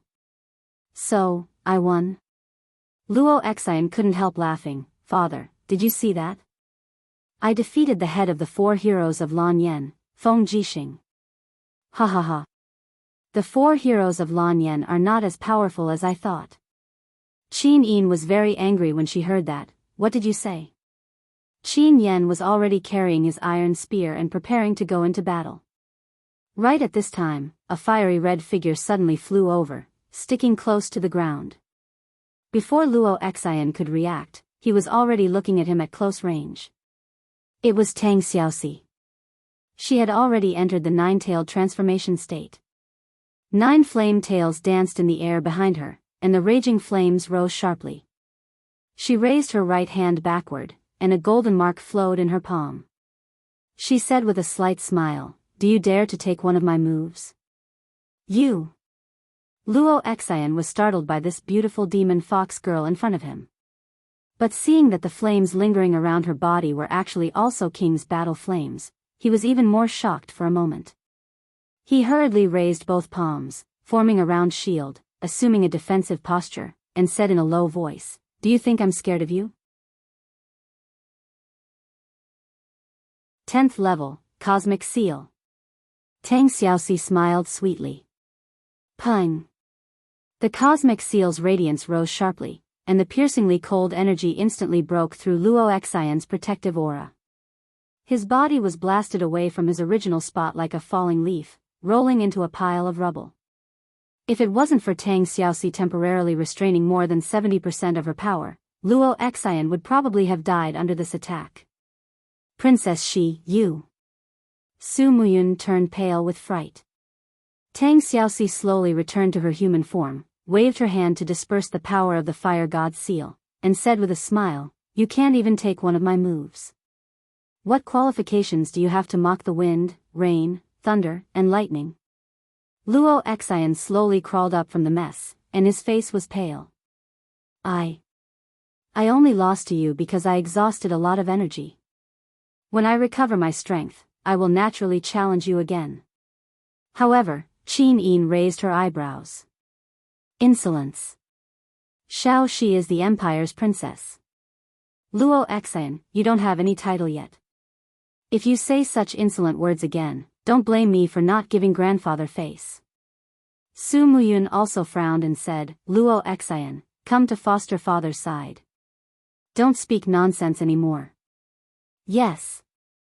Luo Xian walked over with his spear in a sorry state. Although defeating Feng Jixing was enough to make him famous, Tang Xiaoxi took the opportunity to defeat him. The reputation that he had painstakingly won was inevitably going to be greatly reduced. Su Muyun cupped his fists and said, "Your Highness, Luo Xian has been cultivating in the mountains for decades and has not experienced the world. I hope that your Highness can forgive him for his disrespect. However, it is true that Luo Xian possesses peerless martial arts and is loyal to the Empire. Therefore, I hope that your Highness can put him in an important position." "Yes, I know. Grandfather, what kind of title do you hope to give to Luo Xian?" Su Muyun said, "I think I want to let Luo Xian lead the Iron Blade Army in Yinzhong Province, starting from the rank of Chiliarch. When he has a certain level of commanding ability, I will hand over the Iron Blade Army to him. After all, grandfather is old and can no longer lead thousands of troops. If your Highness doesn't mind, please bestow the title of Marquis to my godson."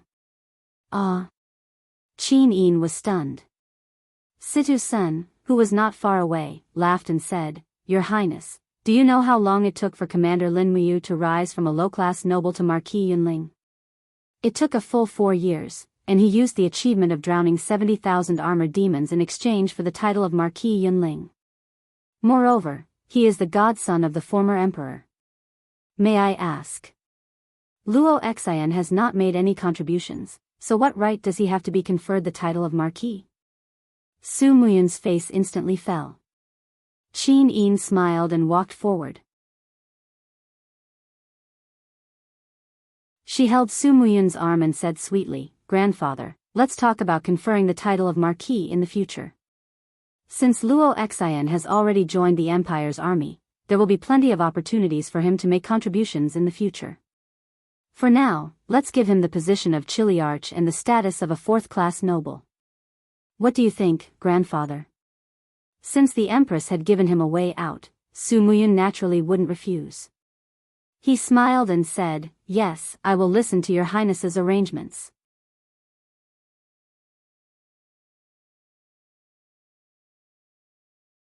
Chapter 551. In the early morning of the dragon-seeking forest, snow filled the sky by the Cloud Dragon Lake. The temperature was getting colder and colder, so much so that many soldiers had already fallen ill from the cold.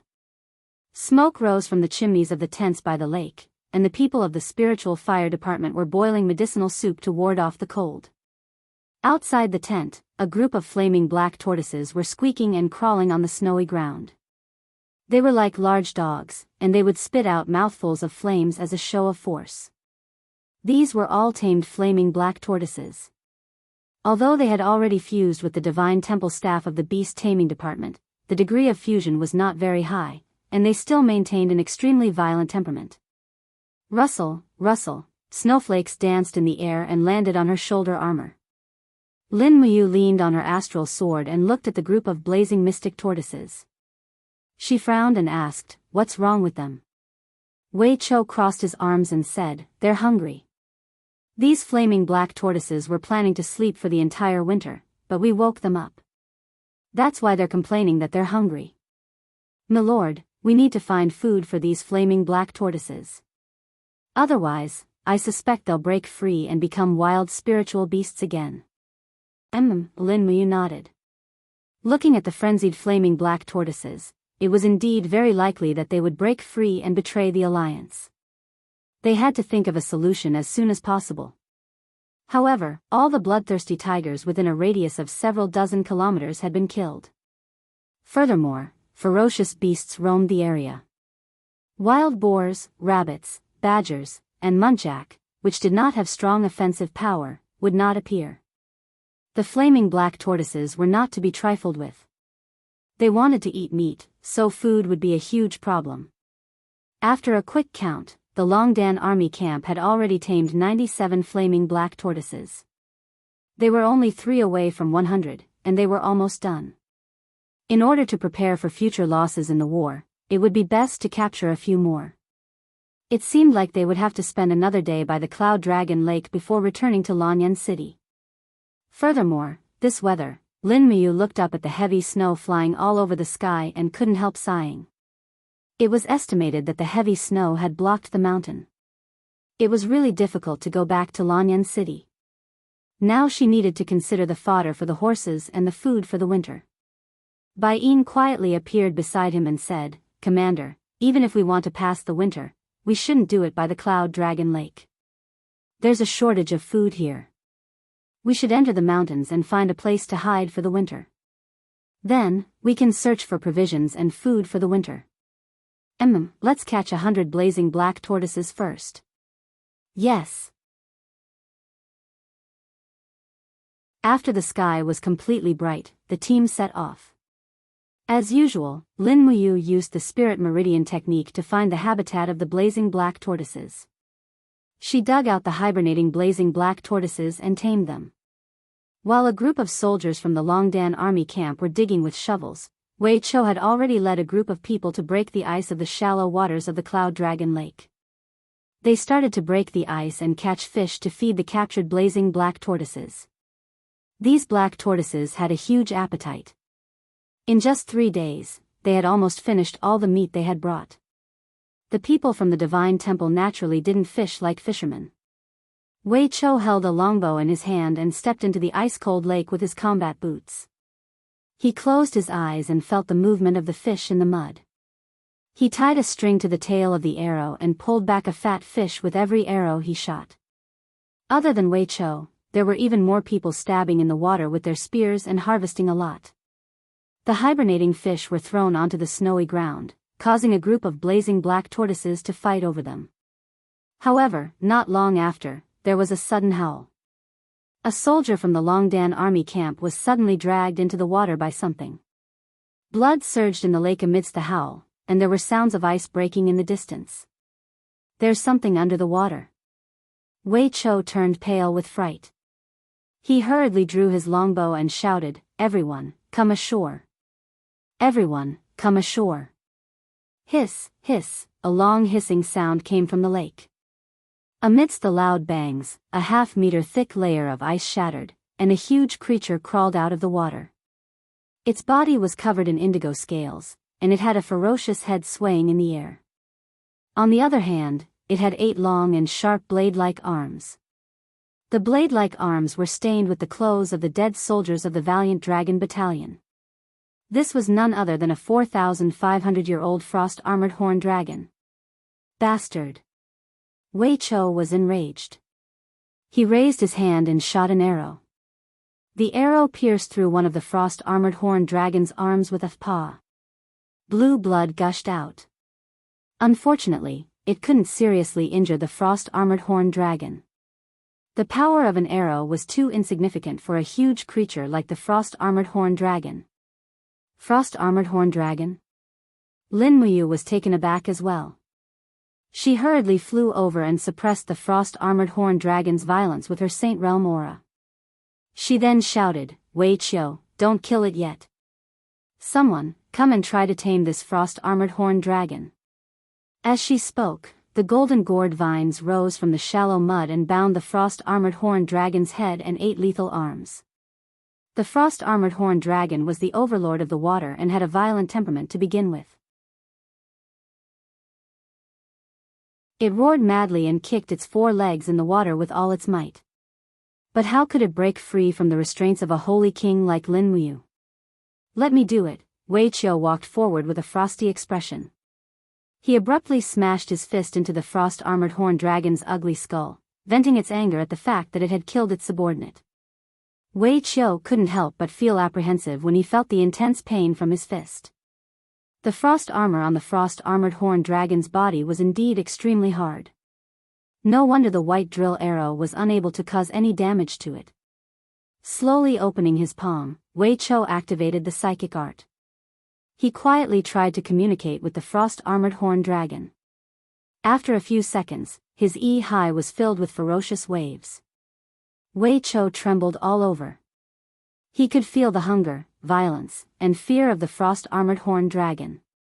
Humans were afraid of the frost-armored horned dragon, but the frost-armored horned dragon was equally afraid of the humans who traveled freely on land. It was precisely because of this that the frost-armored horned dragon would recklessly attack humans. After nearly a minute, the frost-armored horned dragon finally calmed down. Its head drooped beside Wei Chou's shoulder and its blue eyes blinked as it looked at Wei Chou, Lin Muyu, and the others. The psychic art was a success. The frost-armored horned dragon and Wei Chou were now telepathically connected. In its eyes, Lin Muyu and the others were no longer a threat. "That's enough, my lord," Wei Chou said after taking a deep breath. Lin Muyu waved her hand and the golden gourd vines turned into martial spirit energy and dissipated in the air. The huge frost-armored horned dragon wriggled its 4 sturdy legs and followed Wei Chou onto the land. Even though it was moving very slowly, it had proven that the frost-armored horned dragon could survive on land. It was just that its combat strength was greatly reduced. This was the first time anyone had seen a complete frost-armored horned dragon. It had a long tail behind its body that was covered with caudal fins. These caudal fins helped it swim quickly in the water. Its abdomen and mouth were all joined together, like a huge disc. 9 limbs were erected on top of the disc. One was its neck and head, while the other 8 were blades that were as hard and sharp as steel.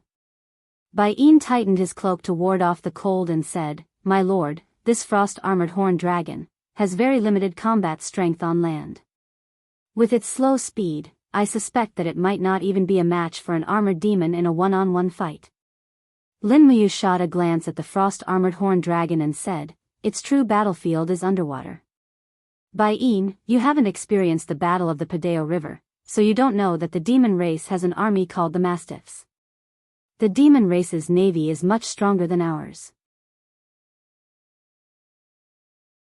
If we can tame a navy made up of frost-armored horned dragons, then we won't have to fear the Mastiffs anymore." "Yes, my lord. I admire your foresight." After Wei Chou's soul fused with the first frost-armored horned dragon, it wasn't difficult to capture others. Using the signal emitted by the first frost-armored horned dragon, one after another, frost-armored horned dragons appeared on land. They were captured and tamed one by one. After an entire day, Lin Muyu's expeditionary force captured over 20 blazing black tortoises and 50 frost-armored horned dragons. Mission accomplished. However, the frost-armored horned dragon was also a carnivore, and its appetite was enormous. This made food even more of a problem. After nightfall, Wei Chou guarded the camp while Lin Muyu led 100 people out on horseback to hunt. It wasn't until late at night that the sound of hooves could be heard from the shore of the Cloud Dragon Lake. The hunting party had returned. The warhorses dragged the carcasses of wolves, wild boars, and chamois. Wei Cho beamed at the sight. That's great. My lord, this food is enough for us to eat for 2 days. Lin Muyu couldn't bring herself to smile.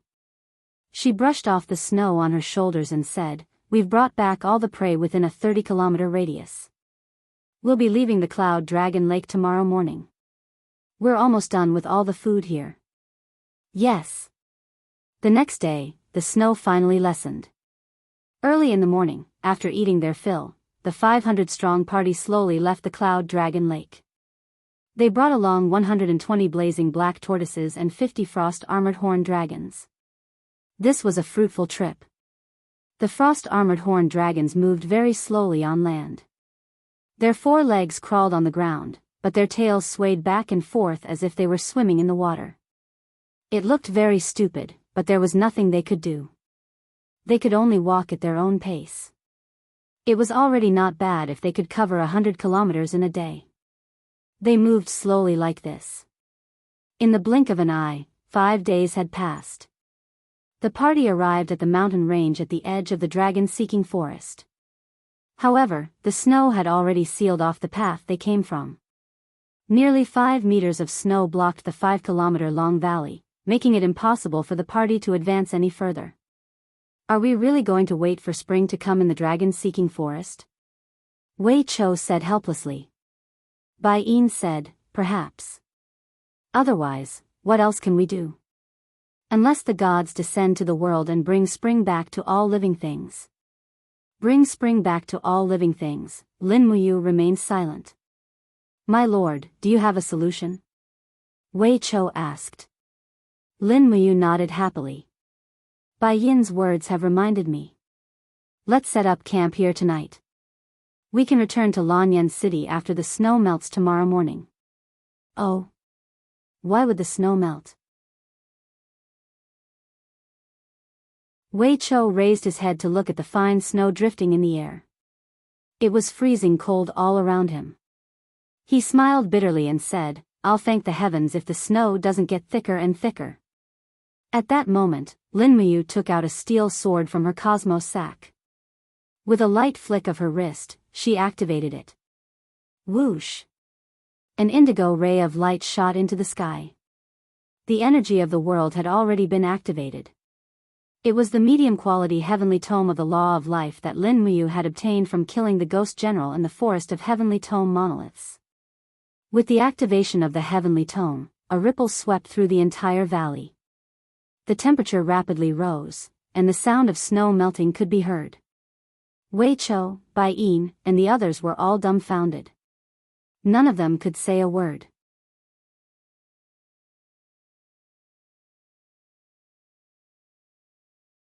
Chapter 552.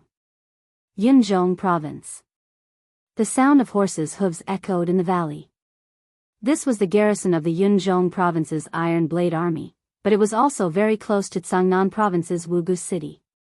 As the sun rose, the morning light shone on the cavalryman's armor, giving off a mesmerizing glow. There were 4 people standing on the platform.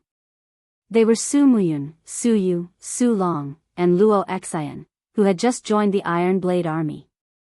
At this time, Luo Xian was wearing a silver robe that was specially made. His white robe was fluttering in the wind, and he was holding an iron spear in his hand. This is the Iron Blade Army. Su Muyun squinted his eyes and said, one of the most elite cavalrymen in the empire. The Iron Blade Army still maintains a formation of 50,000 cavalrymen and 70,000 infantrymen. In terms of numbers, they are one of the best in the empire. Yu has improved the weapons and shields used by the Iron Blade Army many times in the past 2 years to increase their fighting power, but the Iron Blade Army is no longer the strongest army in the empire. Luo Xian was stunned. Such a strong Iron Blade Army is still not the strongest in the empire? Then who is? Currently, the publicly acknowledged strongest army in the empire is Lin Muyu's Valiant Dragon Army. There are a total of 60,000 of them, and their equipment is second to none in the continent.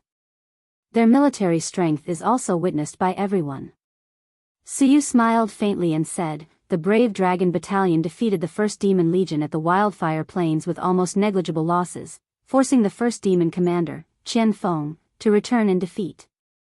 It is precisely because of this that the brave dragon battalion is the legion that the Empress trusts the most.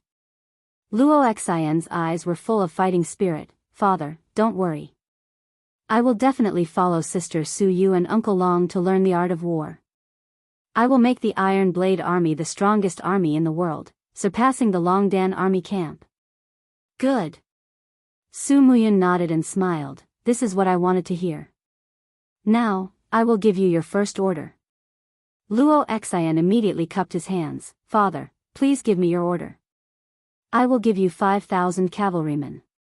You must take back a black gold mine from a group of bandits before sunset. Mountain obsidian gold mine? Luo Xian was stunned. I have seen the map. Qishan belongs to the territory of Cangnan province. It is under the jurisdiction of the governor of Wugu City, Su Jiantao, and Su Jiantao is Lin Muyu's man. That's right. Su Muyun said, there are very few profound gold mines within the empire's borders, and most of them are mined privately. Mount Qi is located at the border between Cangnan province and Yinzhong province, and its sovereignty has always been unclear. Furthermore, Su Jiantao has too few troops under his command, so he sent a group of less than 2,000 mercenaries to mine at Mount Qi.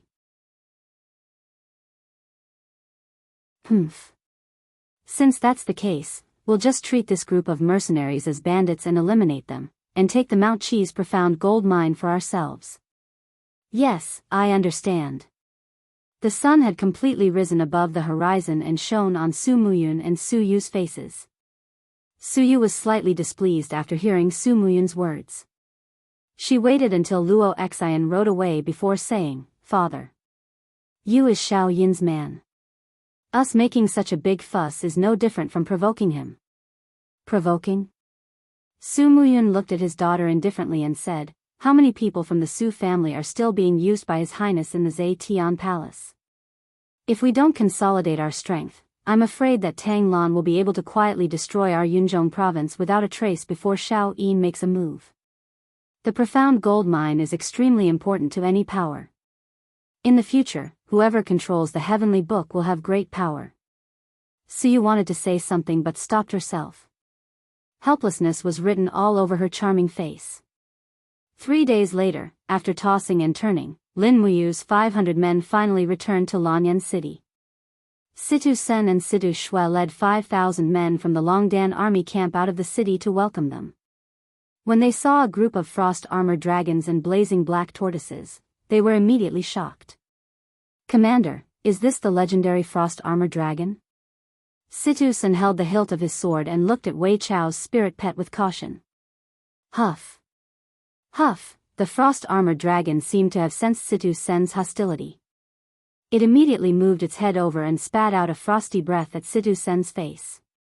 Streaks of ice fell down his face.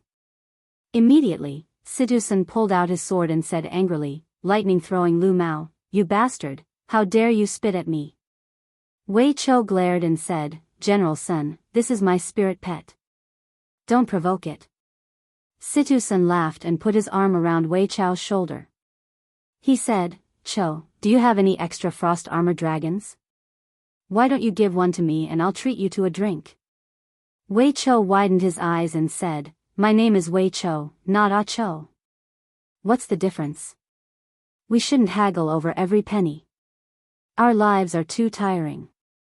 Ah Chou, I'll treat you to 3 drinks in exchange for a frost-armored dragon. If you want to catch one, go ahead. Situ Shui giggled at the side. She didn't care about Situ Sen and Wei Chao's nonsense. She rode to Lin Muyu's side and said with a respectful smile, Commander, you've worked hard. General Shui has also worked hard in training the soldiers, Lin Muyu said with a smile. Situ Shui looked at the group of spirit pets behind her and said, if so many behemoths were to enter Lanyan City, I'm afraid that the common people would be frightened. Milord, do you really want to bring these frost-armored dragons into the imperial capital? I'm afraid that even the imperial army guarding the city would not agree to it. Of course not. Lin Muyu smiled and said, I've already thought about it. The frost armor dragons can't leave the water for too long. Otherwise, they will lose their vitality. Therefore, General Shui, please send people to dig a lake beside the encampment outside the Longdan army camp. Let's call it the Dragon Pond. It will be the habitat of the frost armor dragons. In the future, if we have more aquatic spirit pets, we can also raise them in the Dragon Pond. Yes, Your Majesty. Situ Shui smiled and said, with so many spirit pets, I'm afraid we'll need a lot of food. Do you need me to take care of this? That would be best. Yes. Situ Shui held the reins and thought for a moment. Then she said, there's one thing that I don't know if I should tell you, Your Majesty. Say it. What is it? Lin Muyu asked in surprise. Situ Shui said, recently, Cloud King Su Muyun adopted a son called Luo Xian. His cultivation is at the Holy King realm. He consecutively defeated Zhang Wei, my brother Situ Sen, and Commander Feng Jixing in Zai Tian Palace. He defeated Big Brother Feng? Lin Muyu was slightly stunned. That's impossible. Big Brother Feng's cultivation is very pure. Even if his opponent is at the Holy King realm, he might not be able to defeat him, right? Maybe it's because General Feng didn't eat his fill that day. Situ Shui's expression turned cold. Then she said, this Luo Xian was appointed as the deputy commander of the Steel Blade Army by Su Muyun. 3 days ago, he led 5,000 soldiers of the Steel Blade Army to seize the profound gold mine on Mountain Qi and killed all the 2,000 mercenaries that Su Jiantao hired to guard the mine. Su Jiantao was so angry that he almost vomited blood. Now, this mountain is guarded by 3,000 soldiers of the Steel Blade Army. The Mountain Qi profound gold mine was lost? Lin Muyu was burning with anger. Her fists were surrounded by King's fighting flame. She said, where did this Luo Xian come from? How dare he be so bold? What is Su Muyun thinking? Situ Shui said, in the territory of the empire, there was no Mountain Qi at all. This Mountain Qi is actually shared by Yunzhong Province and Sangnan Province. In order to save the manpower of the Longdan army camp, Su Jiantao did not send the Longdan army camp to Mountain Qi. He only hired a group of mercenaries to guard the mountain. This gave Su Muyun an excuse. He claimed that he had wiped out the mountain bandits that occupied the mine. A day ago, he asked His Highness for a decree to directly transfer Mountain Qi to Yunzhong Province. We suffered a loss for nothing. As she said this, Situ Shui paused. Her beautiful eyes were filled with anger. Then she said, Luo Xian's strength is very strong. He has repeatedly challenged the generals in the empire. Except for Xiang Yu, the Marquis of Pingnan, he has challenged almost all the strong generals in the empire. What about Big Brother Feng? Him. Situ Jin could not help but laugh. General Feng went to the Yunzhong Palace to challenge Luo Xian after he was full.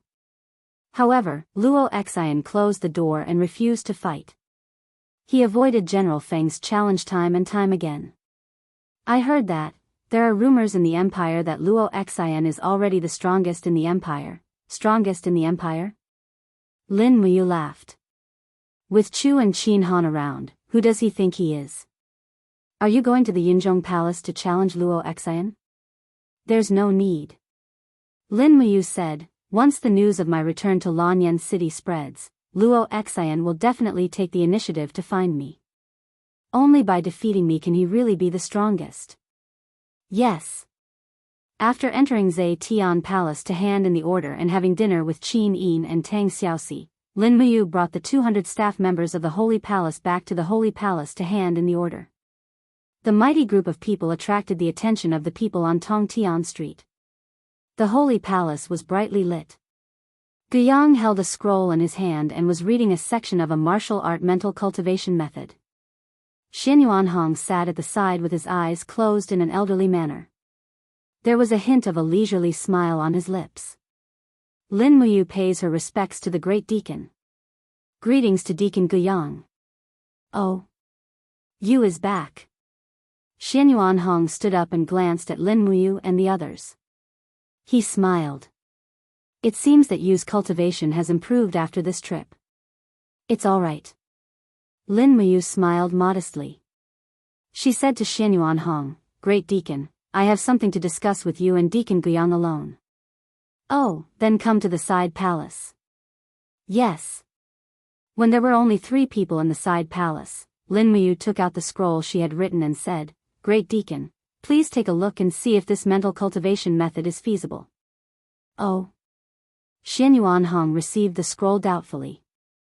As he read it, the doubt on his face gradually dissipated and was replaced by ecstasy. He raised his head and asked, Did you write this mental cultivation method? This, how mysterious. Lin Muyu answered honestly, This is the remnant scroll of the forging dragon bone that Elder Chu once gave me. I've modified and simplified it to become this. It's quite effective in cleansing the meridians and marrow. If Great Deacon thinks that it's feasible, this mental cultivation technique can be used as a cultivation technique in the Holy Sanctum. Any Silver Star sparring master or instructor can practice it. Good. Xianyuan Hong handed the scroll to Guyang as if he had received a treasure. At this moment, a holy palace guard suddenly rushed in. He seemed to be in a sorry state. He said, Great Deacon, someone wants to challenge Lady Lin Muyu in the holy palace. He claims to be Luo Xian from the Cloud King residence. So fast. Lin Muyu couldn't help but laugh. All right, it's time for me to see this Luo Xian.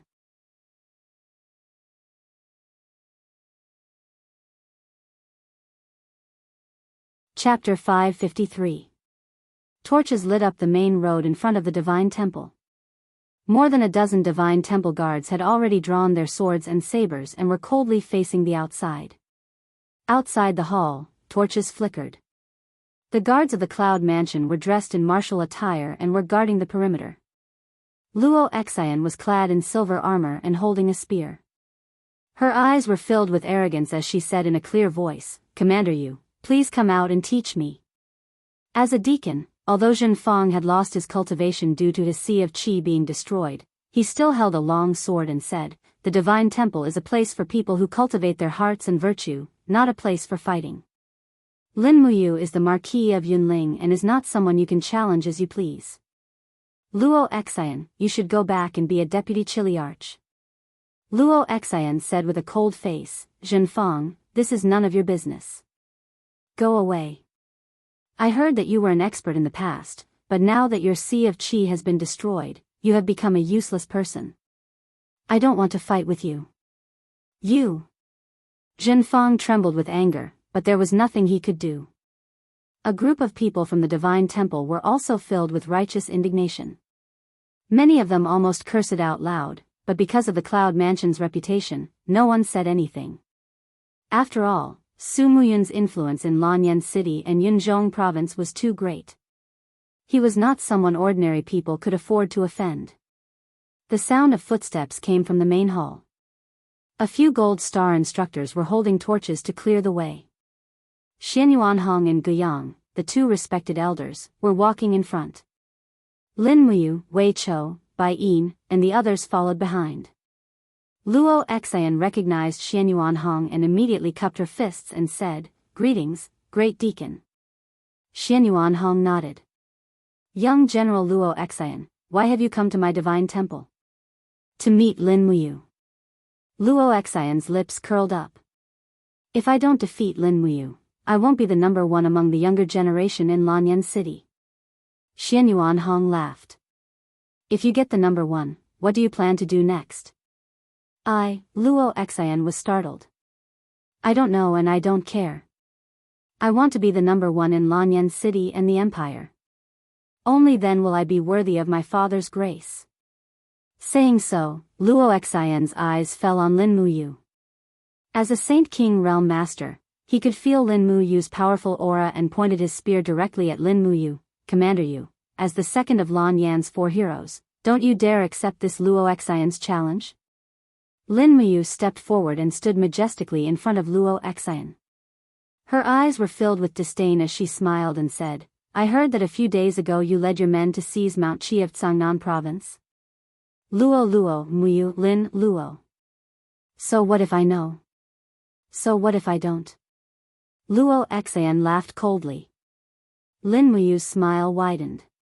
She raised a finger. If you don't know, I'll beat you until you can't get out of bed for 3 days. If you know and still attack my territory, I'll beat you until you can't get out of bed for half a month. Impudent. Luo Excian gritted her teeth, her aura suddenly increased by a large margin. Her purple dragon martial spirit let out a roar and surrounded the spear. Pointing the spear at Lin Muyu, she said, Do you dare to compete with me? Lin Muyu turned around and looked at Xian Yuanhong respectfully. What do you think, head deacon? Xian Yuanhong stroked his white beard and laughed. Stopping a war with a fight is one of the virtues of martial arts. However, I only have one thing to say to you. Please speak, head deacon. If you want to fight, go outside. Yes. Lin Muyu cheerfully turned around and pulled out the star's sword from her back. She smiled and said, Luo Excian, let's go out and fight. Don't damage the Divine Sanctum's things. The Divine Sanctum isn't as rich as the Cloud King residence. As you wish. Wei Chou raised the demon-devouring bow and said with a cold expression, Longdan Army Camp, clear the streets in front of the Holy Temple and make it a battlefield for the Lord Commander. Send out troops and forbid anyone from interfering in this duel. In an instant, hundreds of Longdan Army Camp's elite soldiers rushed out and formed a semicircle outside the Holy Temple. They faced Luo Excian's men from a distance. However, Luo Excian's men were the Cloud Palace's guards. They were obviously not as elite as the experienced Longdan Army Camp's elites. In terms of experience, this group of people had followed Lin Muyu from Mozong Pass in Earth Star Province to the Steel Wall and the battle in Wildfire Plains. They had experienced so much that they were no longer afraid of death. However, the people from the Cloud Palace were different. Most of them came from Cloud Province and had not experienced many battles with the demon race and Iha Kingdom. If they had, most of them had avoided battles with the defeated crowd. At this moment, the sound of hooves could be heard from afar. It was the cavalry of the valiant Dragon Legion. There were more than 1,000 of them. Under the illumination of the torches, Situ Sen and Situ Shui dismounted from their horses. They rushed over as soon as they received the news. As expected, they were in time for the duel. Situ Shui stood at the side and asked with a smile, Commander, are you full? Lin Muyu knew that this was Feng Jixing's joke. She could not help but laugh and patted her stomach. His Highness set up a banquet at Zai Tian Palace. I'm very full. Don't worry, my duel with Luo Excian will not last more than 10 moves. Luo Excian was stunned and could not help but fly into a rage. Lin Muyu, aren't you looking down on me too much? Do you think you are invincible just because you defeated some small fries in Lanyan City? Today, I, Luo Excian, will let you know that there is always someone better than you. This sentence is for you. Lin Muyu smiled faintly. She waved the stellar sword in her hand and said, Luo Excian, are you ready? If you are, I will make my move. I still have a lot of things to do and have no time to waste with you. Okay, then let's end this quickly. Luo Excian bellowed in a low voice. His purple dragon martial spirit roared towards the sky, summoning lightning from the 9 heavens to descend upon Luo Excian's body. The suppressive might of the domain also spread out, forcing the crowd of spectators to take a few steps back. The stone tiles on the ground shattered under the influence of the lightning. It was a shocking scene. Luo Excian's body was enveloped by the lightning, growling in a low voice. He wanted to raise his strength to 100% before fighting Lin Muyu. However, Lin Muyu did not use much of her battle flame to fight against the domain. Instead, she held her stellar sword tightly and charged into the domain that Luo Excian had activated with her king's battle flame. Starlight suddenly shone brightly as Lin Muyu slashed at Luo Xian's chest cleanly. The starlight was unusually bright. The first strike of the stellar technique, first appearance of starlight. However, Lin Muyu's first appearance of starlight was completely different from Situ Sen's. It was faster and fiercer, and the power was abnormally concentrated. Almost all the star power was gathered on the sword's edge. Ah! Luo Xian had never met an opponent like this before. She did not wait for him to finish raising his qi. Moreover, her speed was too decisive. When Luo Xian's iron spear was in front of his chest, the stellar sword had already fallen. Bang! Luo Xian's face turned pale with fright when he heard the deafening screech. The spear was being eroded by the astral power, which almost made him lose his grip on the spear. The next moment, the power of the initial appearance of the astral aura exploded. Luo Xian and his spear were pushed back nearly 5 meters. The ground was full of traces of the astral power. What kind of disparity in strength was this, forcing him back with a single sword strike? Impossible. This is absolutely impossible. Luo Xian's mind was already in a mess. There was at least a 2-centimeter cut on the handle of the iron spear. If Lin Muyu attacked this part of the spear again, the iron spear would probably be cut in half. Again! Luo Xian shouted, and the purple dragon flew around him at high speed. He raised his long spear, and his body was wrapped in thick lightning. When he was less than 3 meters away, his arms shook, and countless spear lights swept out. Lin Muyu was frighteningly calm. Her left hand lightly opened, and the dragon blood battle shield was instantly formed, blocking Luo Xian's series of attacks. Suddenly, the sound of wind breaking came from behind.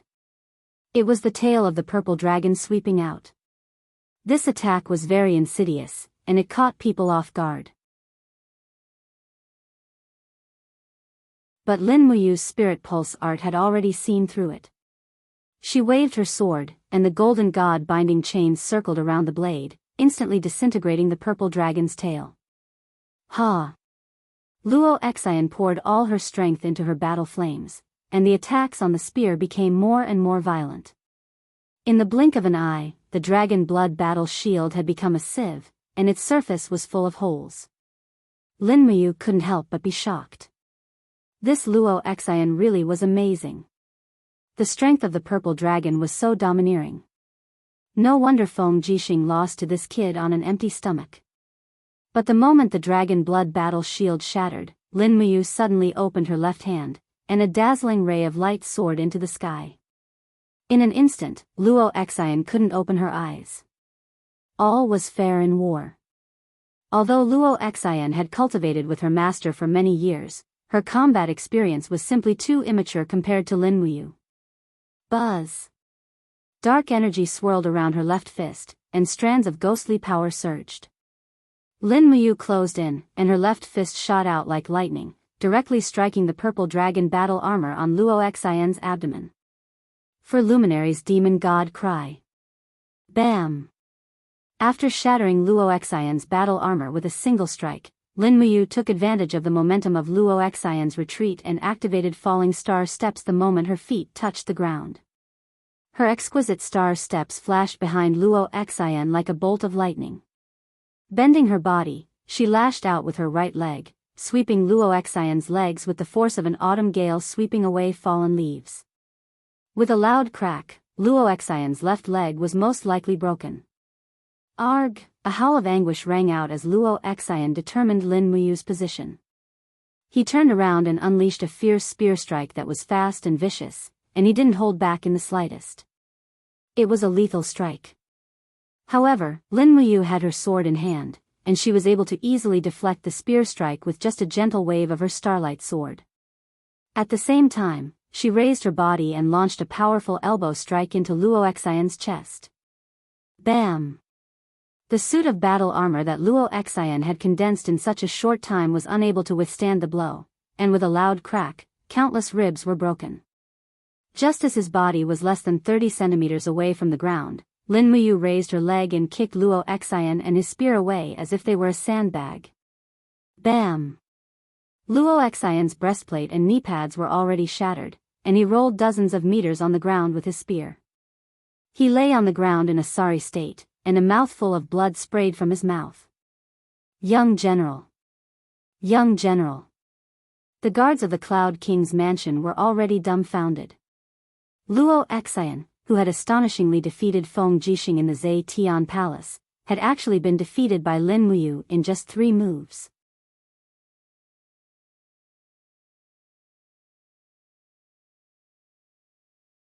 Chapter 554. Cough, cough. Luo Xian coughed out another mouthful of blood and laid there in a sorry state. Many of his ribs were broken and his left leg was definitely fractured. Lin Muyu didn't hold back at all and completely wanted him to be bedridden for half a month. After all, Mount Shi had been occupied by the Yunzhong province's army and it was impossible to take it back. They couldn't openly fight each other. Lin Muyu had to vent the anger in her heart. This Luo Xian was really unlucky to have delivered himself to her doorstep. Young General, are you all right? Lin Muyu stepped forward and smiled faintly. Swords have no eyes. It was a life and death struggle just now and I may have used a bit too much force. I hope that young General can forgive me. I have a bottle of top-notch gold sore medicine here. If young General doesn't mind, please accept it. Apply it in the morning and evening and the medicine will cure your illness. This is a first-grade gold sore medicine and it can't be bought on the market. You! Luo Xian gritted his teeth. The 2 guards of the Yunzhong Wang estate tactfully accepted the bottle and respectfully said, "Many thanks to Marquis Yunling for the medicine." What are you saying? His Highness the Yunzhong Wang is Xiao Yin's maternal grandfather and I am Xiao Yin's sworn brother. In other words, the Yunzhong Wang is also my maternal grandfather. Young General is already my maternal uncle. We are a family and there is no need to be so polite. While a certain person was passionately speaking, Sidu Shue's beautiful face was expressionless as she said to the Kiliarchs and generals beside her, "These are all internal injuries caused by bone fractures. What's the use of gold sore medicine? You still have to speak so much nonsense. Sir is becoming more and more shameless." The Kiliarchs respectfully nodded and didn't dare to say anything. Situsen clenched his fist and walked forward to punch Lin Muyu's arm. He smiled and said, "Commander, this beating is really satisfying. Let's see if this brat still dares to challenge others and act domineering. He even said that there is always someone better out there. Now he has been beaten up, right?" Lin Muyu said, "Lower your voice. It's not appropriate to speak in front of others." Saying that, he said to a group of Imperial guards, "Hurry up and carry the young general back to the Imperial residence to treat his injuries. What are you all standing here for? Do you want to eat dinner in the Holy Temple?" The guards cupped their fists one after another, and a few of them carried Luo Xian away in a hurry. Situsen raised his hand and laughed. "Longdan Army Camp, retreat." Lin Muyu also cupped her fists towards Xianyuanhong and said, "Great Attendant, shall I return to camp?" "All right, you, go ahead," Xianyuanhong said with a smile. After Lin Muyu and the others left, Guiyang trembled as he held the scroll. He smiled and said, "I didn't expect you to defeat Luo Xian in 3 moves. What a surprise." Xianyuanhong said with a deep look in his eyes, "Yu's fighting style is different from ordinary people. He doesn't stick to one style, and he's just too smart. If not for his martial soul's ability and the use of his moves, I'm afraid the outcome wouldn't have been decided within 30 moves. Just look at how angry Luo Xian is." Guiyang stroked his white beard with a smile on his face. "Great Attendant, Yu's current cultivation. I'm afraid it's far beyond our imagination. You don't know, but Yu's star arts and 7 luminaries' profound energy are the strongest techniques in the world. If he had used the 7 luminary stars transformation right from the start, I'm afraid Luo Xian would have been defeated in 1 move." "Yes," Xianyuanhong nodded. "Let's go, we'll study the dragon forging bone remnant scroll that you left behind. Once we've completely understood it, we'll pass it on to the other experts in the Holy Temple." "Yes, Great Attendant." Xin Yuanhong couldn't help but glance in the direction of the Longdan army camp again. He didn't know when he had started to rely on Lin Muyu so much. This brat had hastily become the great attendant of the Holy Temple, but he had changed the Holy Temple too much. The Cloud King's residence was in chaos. When Luo Xian was carried into the residence, Su Muyun, Su Yu, and the rest were shocked. Looking at the heavily injured Luo Xian, Su Muyun's face was extremely twisted and sinister. Under the illumination of the fire, his eyes were filled with intense anger. Lin Muyu is so ruthless. He actually beat Xian up like this. Damn it, damn it. Luo Xian struggled to support his body. His face was filled with guilt. Father, Luo Xian has let you down. I fell for Lin Muyu's trap. If not, I wouldn't have been defeated like this. Su Muyun held his shoulder. Don't say any more. Xian, rest well. Someone, get the young general of the Imperial Physician Association to treat his injuries and prescribe medicine. Yes. Luo Xian's face was filled with unwillingness. But in the end, it was just as Lin Muyu had said. With his body's recovery level, he would need to lie in bed for at least half a month before he could get out of bed. With a creak, Su Muyun closed the door to Luo Xian's room. However, he realized that the bright moon was hanging high in the sky in the courtyard. He slowly walked to the backyard and sat down on a stone bench. He said lightly, "Someone, heat up a pot of wine for me." "Yes, Your Highness." Not long after, a pot of warm wine was served. Su Yu, who was at the side, poured wine for her father and said, "Father, are you disappointed in brother Luo Xian?" "No." Su Muyun drank the wine in one gulp. His face was expressionless as he said, "I know how strong Luo Xian's cultivation is. He is not much weaker than Lin Muyu. If he wants to blame someone, he can only blame his battle experience for not being as good as Lin Muyu. With a little more training, he will definitely become one of the top experts in Lanyan City. The only thing I hate is Lin Muyu. He clearly knows that Luo Xian is my godson, but he still injured Luo Xian to this extent." Su Yu gently sat on the side and leisurely said, "Then has father ever thought that if Yu really hates you that much, she would have the opportunity to kill Luo Xian and cut off one of father's arms?" This, Su Muyun pondered and said, "He still doesn't have the courage and boldness to do so."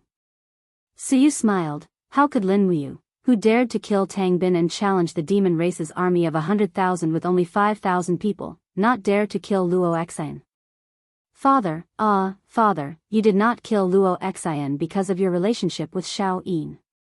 Otherwise, with his personality, I feel that Luo Xian coming back alive is already a miracle. Perhaps, we should consider whether seizing Mount Qi is worth it. What, are you wavering? Su Muyun looked at his daughter and said, Tang Lan is recruiting soldiers wantonly in the Seven Seas Province and Earthstar Province, ignoring Xiao Yin's military strategy. In just 1 month, Tang Lan has recruited a total of 12,000 people. I'm afraid that in another half a year, Tang Lan's military strength will exceed 400,000. If Tang Lan, who has 400,000 soldiers, intends to rebel and collude with Iha country, will the world still belong to Qin? Su Yu was slightly stunned. Father suspects that Tang Lan will rebel? Nothing is impossible. Su Muyun sucked in a breath and said, the demon race is in the ascendant. According to our intelligence, the demon race has already rebuilt the Qianfeng core. Their number of armor demons has already recovered to around 50,000. Adding on the Thunder Chong core, which has not suffered much damage, as long as the demon race leaves the Lingdong province, I'm afraid there will be another bloodbath. After the defeat in the Wildfire Plains, the Qianfeng will not fall for the trap again. The steel walls will be useless against the demon race's siege weapons. Moreover, once the demon race starts another war, they will definitely set their sights on the entire continent. Their military strength will reach an unimaginable level. Tang Lan, no one knows what he is thinking, but I know that a few high-level demon race members appeared in Seven Seas City not long ago, and coincidentally, Tang Lan was in Seven Seas City. Su Yu's beautiful face was filled with shock. Father, you're saying that Tang Lan might collude with the demon race to overthrow the empire? Tang Lan's authority in Zhe Tian Palace is declining day by day. In order to preserve his position, he might have done so, but I don't have any solid evidence. In short, we should prepare early. The day the demon race makes a comeback is the day the empire will be reshuffled. Tang Lan will make some moves, and the Iha kingdom and the Lingdong will also make some moves. We must make the best and most complete preparations in advance. Su Muyun sighed and said, we also need to recruit more troops from the several prefectures in the northeast of the Lingdong province. Also, you need to take some time to return to the Cloud province. Father will arrange for you to meet the generals of the dozen or so prefectures in the Cloud province. They are all Father's trusted aides. If there are any changes in the empire, they will all obey orders. Yes, Father, I understand. Su Yu bowed and said, Father, are we doing this to stabilize Xiaoyin's empire? You can say that. At the same time, we will stabilize our Su family's position in the empire. I understand. At night, Lin Muyu did not slack off on his first night back in Lanyan City. He took a lot of dark steel from Jin Xiaotang and continued to forge weapons. The trip to the Dragon Forest this time was quite fruitful. There were a total of 224 Swift Wolf Spirit Stones from 2,000 to 800 years old. It was enough to forge many spirit and mystery-grade weapons. Moreover, Lin Muyu's understanding of the Heavenly Tomes had also deepened. It was time to forge Heavenly Tomes' embryonic weapons in batches. After a busy night, his commander's room was already filled with weapons. After a short rest, he began to write the Heavenly Tomes. Since they were all Wind Spirit Stones, Lin Muyu focused on writing the Heavenly Tomes of the Wind Law. The only Heavenly Tomes of the Wind Law that he knew was the Storm Dragon Spin, inscribed in the Divine Tomes. He had no choice but to simplify the divine text and write a simplified version of the Storm Dragon Spin. To be honest, with Lin Muyu's current cultivation, he could not write the complete version of the Storm Dragon Spin at all. In the afternoon, with a swoosh, an earthy yellow light soared into the sky. At least, many people in the Longdan army camp saw it. Situ-san drank a cup of wine and looked up. He said, Commander has written another low-grade earthly tomes. Situ Shui raised her eyebrows and smiled. This is already the fifth one this afternoon. Wei Chou reached out and plucked the chicken drumstick from the plate. He said, we must keep this a secret. We cannot let others know that Commander has written so many earthly tomes. Otherwise, there will be many people looking for trouble, especially those masters in the Heavenly Tomes Pavilion. Situ Shui smiled happily. Don't worry. The people around the commander's tent are all our trusted aides. No one will know about it. That's good. Drink, drink, drink. You're tuning into the Romantic Tales YouTube channel. Don't forget to subscribe and join us on this journey to catch the most captivating stories.